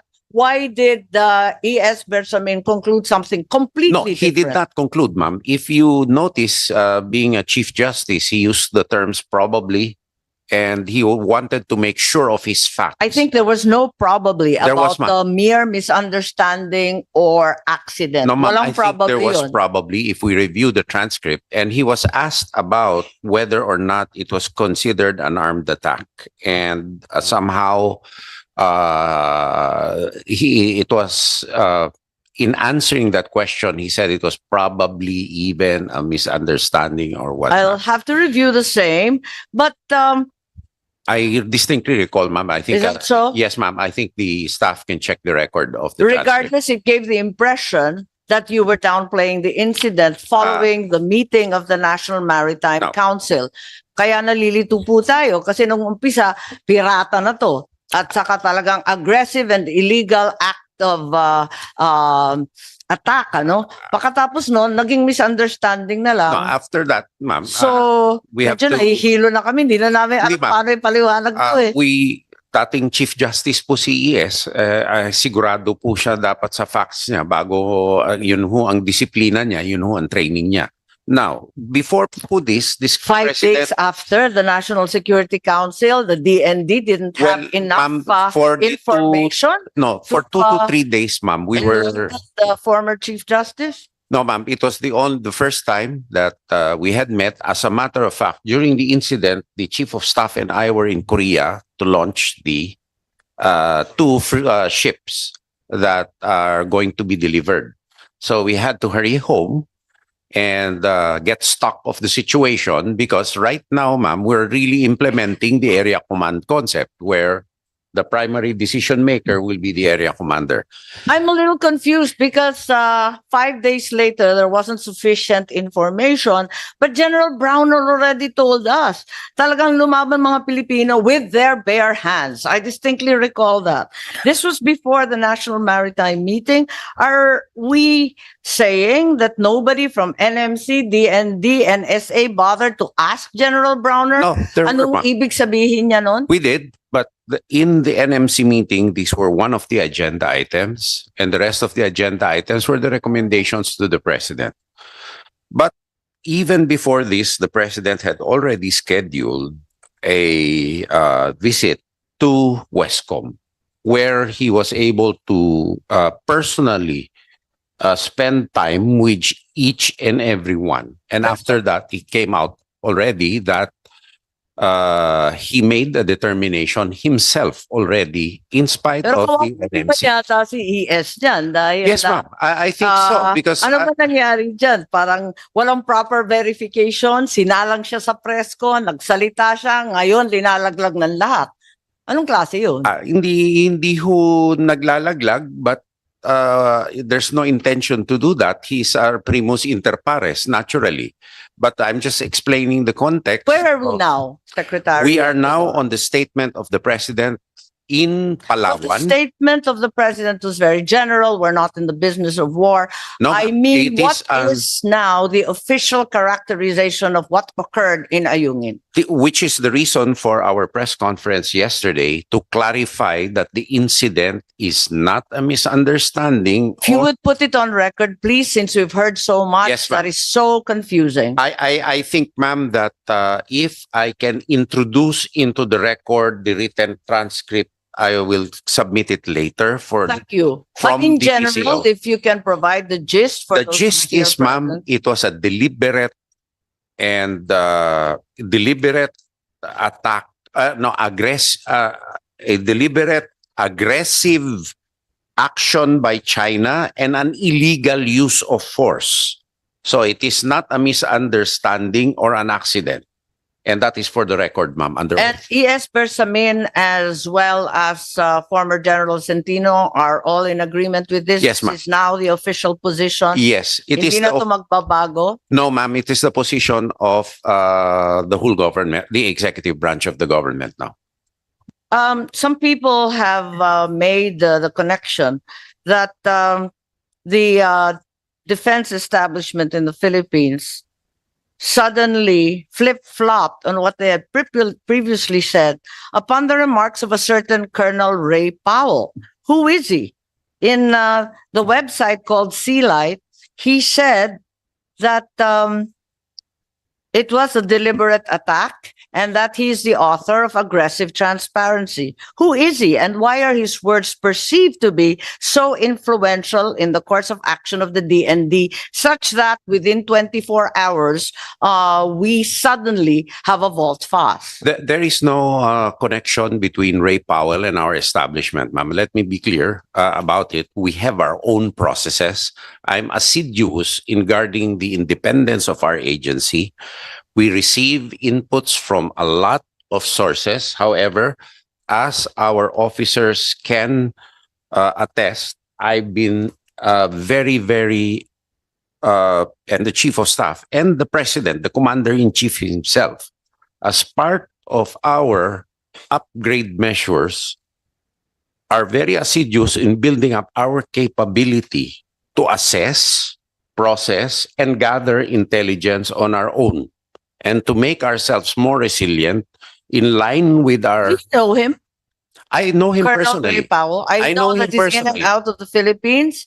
And is it true that assertive transparency, which apparently is the policy today, given that we have the media cover these events as well as invite even media personnel, is it true that he authored this policy and I that would we not are abiding know, by ma'am. it on his suggestion? I would not know, because the policy of the DND is military operations coupled with operational security and We- information operations. That spokesman speak of the transparency strategy.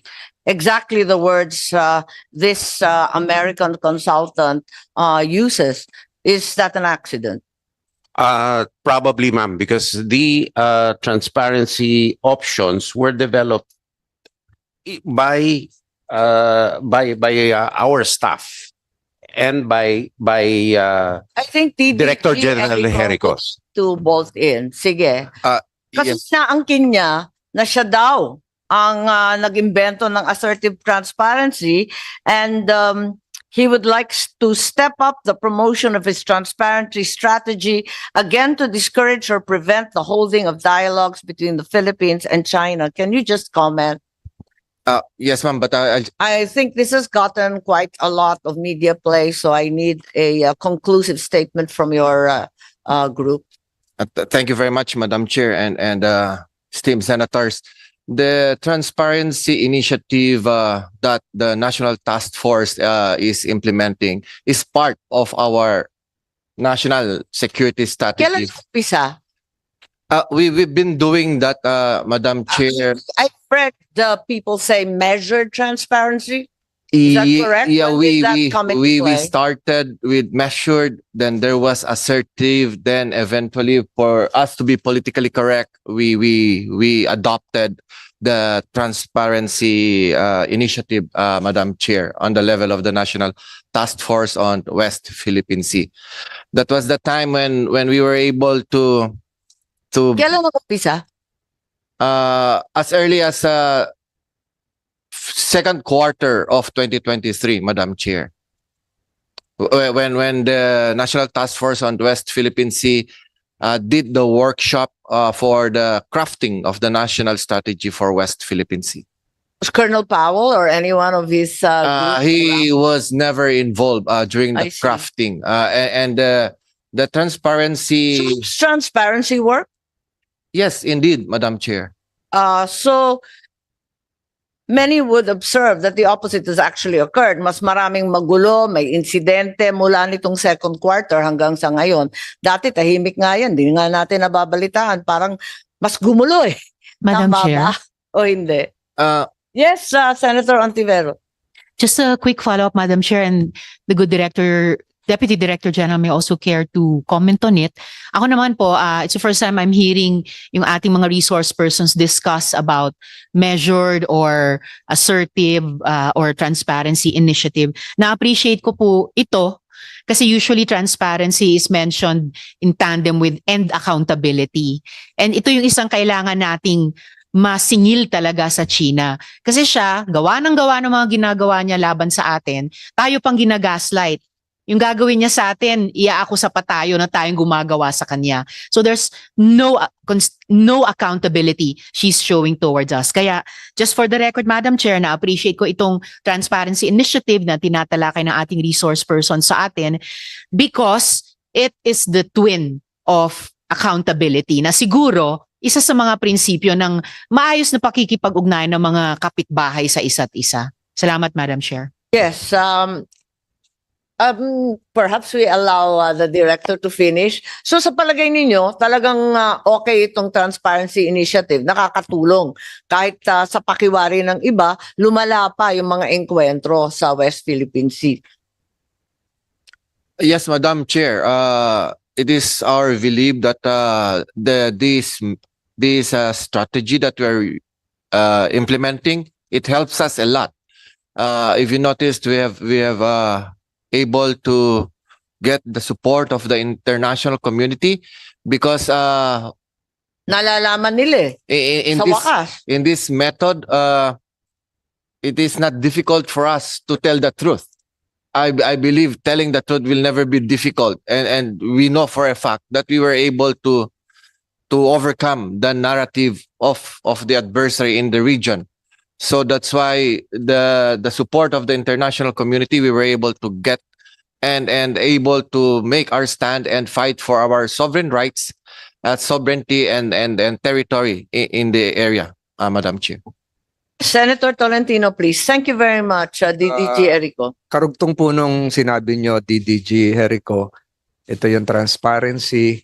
Sa kabilang banda po, ano po yung, para ma-educate na rin kami at yung ating mga kababayan nakikinig ngayon, ano naman yung sa kabilang dulo ng transparency? Ano naman yung, huwag mo i-discuss yung kung GSI, ano yung kine-claim naman ng kabila?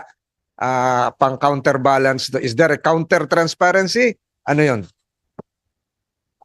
To our point, Madam Chair, the counterbalance of the other side, which to us as a country, we believe they do have the excessive claims in the area.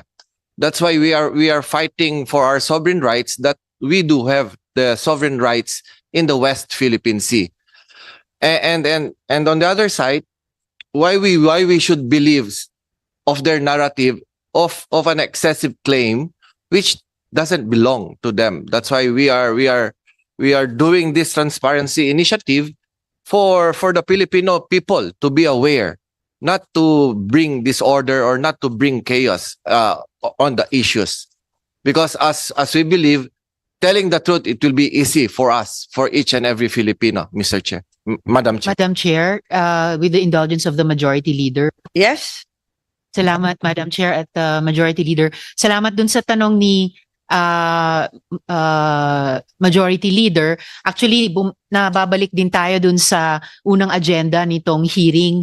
Kasi tingin ko, bahagi nung counterpoint nung transparency initiative ng gobyerno natin ay yung influence operations ng China. Na tuwing may ganitong mga insidente at napansin po ng mga researchers ko, pagkatapos nung ginawa nila sa Ayungin Shoal laban sa mga Navy personnel natin, dumami, bumuhos yung mga social media operations nila na talagang gusto nilang baliin yung narrative, impluensyahan yung opinion environment at itampok yung kanilang gaslighting na naman at yung kanilang imaginary version na naman sa mga pangyayari. So I just want to thank the good Majority Leader, Madam Chair, dun sa kanyang tanong. At salamat kay DDG Erico. Yes, maraming salamat. Balikan ko na lang yung kwento dahil maraming nagte-text, maraming nagtatanong kasi nga maraming balita. Last Friday, 21 June, ES Bersamin said that the NMC would recommend the publication of the RORE schedule. Having first said that this would be subject to the approval of the President, spokesperson of PCG, Tariela, defended the proposal, saying it was not a way of asking permission from China, but merely an announcement to the whole world. Less than 48 hours later, it was reported RORE schedule will not be published. So what is the purpose of publishing the RORE schedule in the first place? Ma'am, it's merely a recommendation to the President because I think the Recommended by ES. NMC. Because we will treat the RORE as a routine and regular activity. It is a Philippine Navy vessel. We need to rotate and resupply. Those were one of the options that came out, but now that Member of the NMC? there are principal members, ma'am. Yes, So, I believe it's executive secretary on board and Yes, it's a collective then body. Secretary Anyo Yeah. and yourself as well. Yes, ma'am. That being the case, it appears that at first you all agreed. Otherwise, Ma'am, no statement would have been I think issued. you'd appreciate, just like committee hearings, committee discussions, the discussions will be privileged, no? In any case, In any case, you said In that any it case, was a it- recommendation of the group at that point in time. that was a collective decision made. Now, that question now is moot because the President has said that there will be no publication or announcement of any So RORE that's schedule. settled. Yes, ma'am. It was then reported that the schedule will no longer be published. So has that proposal been rejected outright? Yes, ma'am.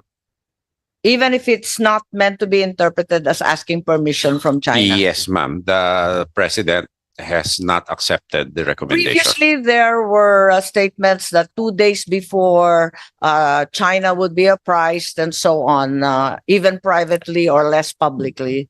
Wala nang ganun din No, ma'am. And insofar as I'm concerned, we never followed that in the first place.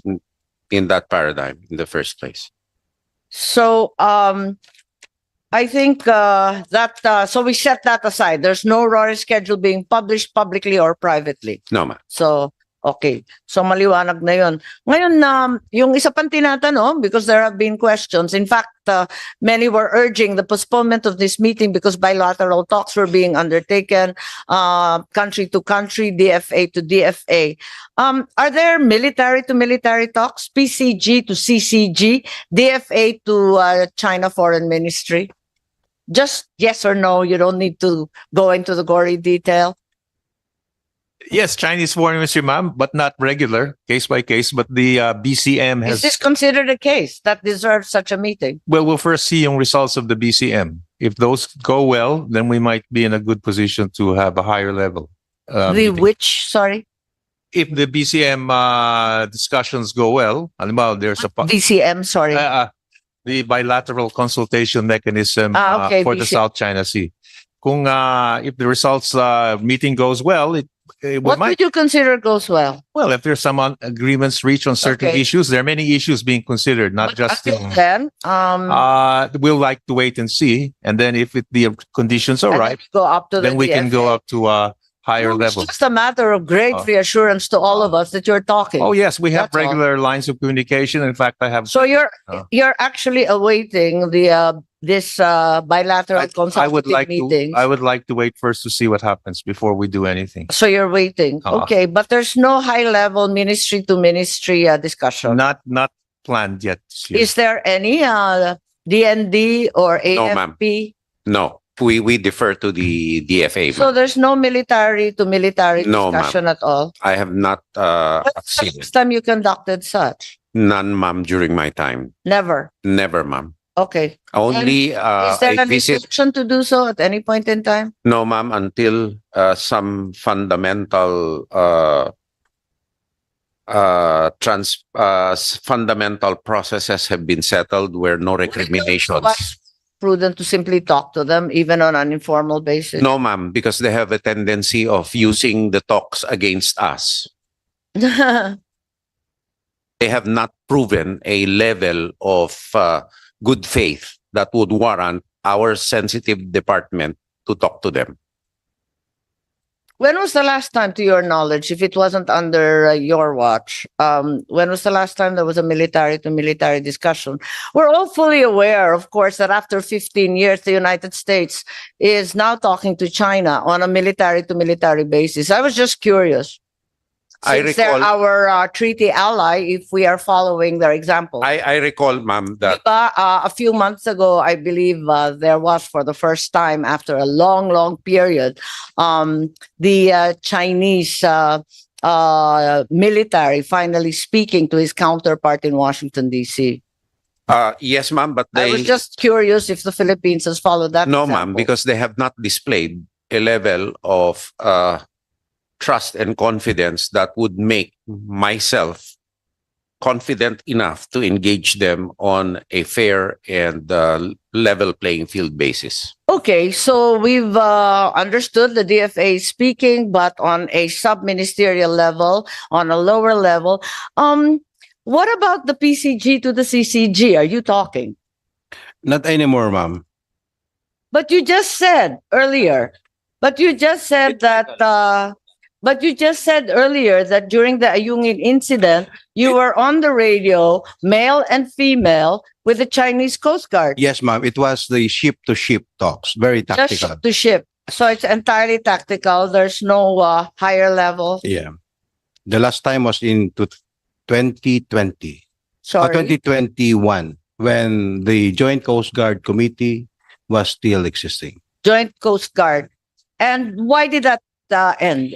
It was not renewed, and I think the pandemic has also affected it. Oo. Kasi nag-pandemic, pero ang tagal na natapos yung pandemic, hindi na na-resume. Okay, thank you. Just by, Madam Chair. And it has a lifespan of 5 years only. What has a lifespan of 5 years? The MOU that allowed it. Yung MOU tungkol doon, 5-year lifespan. Pero it hasn't lapsed. Kung 2021, kailan nag-umpisa? Started in 2016. 2016. Then 5 years, 2021. So yung it had lapsed. 2016, yung 2021 nahuli, no renewal. No renewal. Pandemic na rin po. Any intention to talk to the Coast Guard of China? I think it is a policy decision that is beyond my pay grade. Sorry, that's beyond your pay grade. Yes, Thank you. All right. Madam Yes, Chair. Senator Risa. Yamanak, Madam Chair. Kaugnay po nung tanong ni Madam Chair kanina, I appreciate yung sagot ni Sec Teodoro na kahit yung renewed treaty partner natin, ang US, ay kumakausap na sa China, we don't necessarily follow that route. China and the US have their own issues, yung trade war nila, etc., etc. Pero mabuti na we are still capable of making our own decisions towards an independent, or even more importantly, an interdependent foreign policy na hindi lamang aligned ulit sa US, pero sa iba pang mga bansa who are like-minded to us dito sa issue ng pushing back against China. So for the record lang, Madam Chair, yung na-appreciate ko yung ganong stance sa ngayon. Yes, two final issues that have been raised by the public and others in the know. You may or may not answer. There were reports that Chinese warships were actually spotted off Balabac in Palawan, and that they were already inside within the municipal waters of Balabac. Are we able to say yes or no? There are videos being circulated online and elsewhere that appear to prove the same. Is this innocent passage? And if not, how does the Philippine military or even the Coast Guard react? What actions are appropriate to take? Ma'am, in these this were regard? innocent passage. They were challenged and responded to the challenge. Again? The vessels transited an international sea lane. Yes. And they responded to identification calls pursuant to international practice. Okay. So it they- was innocent passage. So ma'am. they did. So okay na yan. Yes, ma'am. Tapos na yan. So they're gone. They're gone, ma'am. But They they were just there. traversed. Yes, ma'am. They traversed. Inside the municipal waters? Hindi, ma'am. International sea lanes. They were not International allowed. Yes, sea ma'am. lane. So mali yung report. Kasi Mali hindi po po. na medyo alarmist nasa municipal water. Hindi po. Ang lapit kaya, no, nakaka-nervous. Opo, ma'am. Nandun po sa transit lane Okay. from, ano ba yun? Yung channel, Sibuto. Sibuto Strait, ma'am. Sibuto At saka Strait. palabas. Yes, ma'am. Okay, I know Sibuto. Yeah. Thank you. So that's clearly international. Walang problema ron. And finally, we'd just like to ask regarding the new bid of the Philippines to extend our continental shelf. Perhaps the DFA can just tell us a little bit about this. How many nautical miles from our baseline? What procedure are we undertaking? And it's been very, very clear that even upon filing, China already protested this action, that it infringes on their sovereignty, China's sovereign rights and jurisdiction. So in one fell swoop, bahala na kayong sumagot. It's 150 nautical miles, right? Yes, I think Madam Chair, could I ask Alfred, Alfred? correct? He's been handling this issue. Sige. Sige. Iklian na lang ninyo kasi mag-executive session na. Thank you, ma'am. Mga gutom na yung mga tao rito. Thank you po, good senators. Just quickly, we submitted our claim for an extended continental shelf of the Western Palawan region.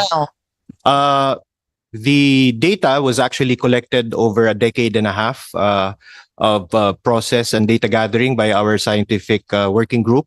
But the It's just actual a submission. data because some perceive it to mean some escalation of tension, di ba? Naasarang inchik eh.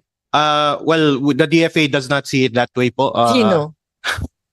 The DFA does not see it that way. I think the fact that we submitted the extended continental shelf claim shows that the Philippines is very committed to what is entitled to us in UNCLOS, and it would be a good platform to show that we are committed to It's a good platform. So this is more media than legal recourse? No, ma'am. No, ma'am. It's a good platform for, I was going to say, it's a good platform for cooperation. What was For the latest? cooperation, pero maalma na nga yung mga Chino. Ma'am, in our view, the China will object, of course, because they feel that that is part of their claim, but we do not feel that they have a legitimate claim to an extended Chair, continental what shelf. was the latest? Why is it cooperation? I'm sorry. In what way will this be cooperation? the Knowing submission- full well that, as you said, the People's Republic will object. Yes, ma'am. But China is not the only one who can possibly object because there is a Because so many possibility, of claimants. course, that there are overlaps with other claimant countries.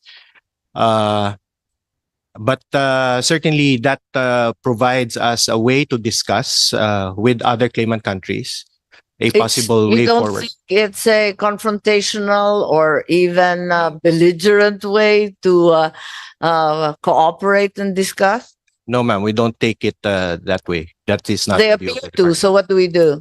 We will issue a response to their formal diplomatic protest as what was done before. Yes, for our information, perhaps you can provide us a short executive summary Yes, so that the Senate knows what's up with that, because we need to know the procedure and understand what exactly we're claiming.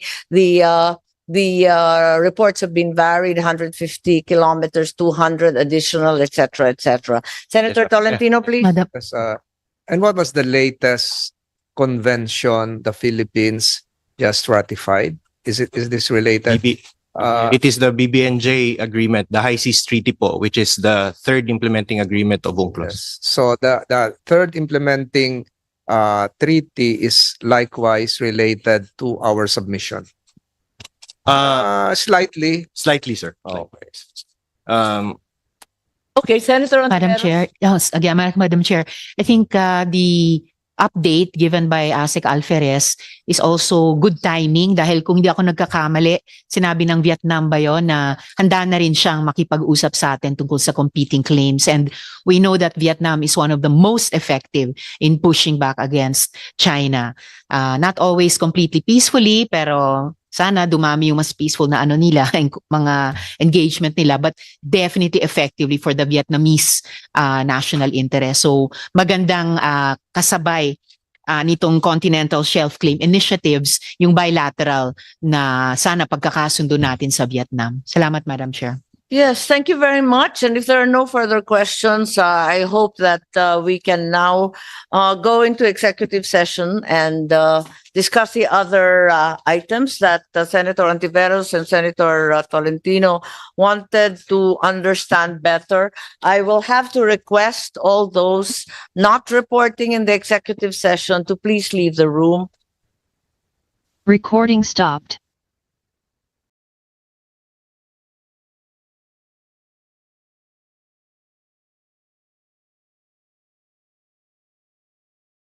Or nasabi na ni ASEC Alferez. Basta mag-submit na lang kayo Recording in para progress. meron pinanghahawakan. Madam Chair, Hindi kung kami pwede rin, nagsasabi ng mali-mali. kung Okay. pwede rin ako mag-submit in writing ng mga tanong ko pa sa Chair na baka Sec Manalo would care to course. reply to even after Of today po. course. Salamat po. Sige. Media, pakiusap lang.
in at least 2 newspapers of general circulation, provided further that a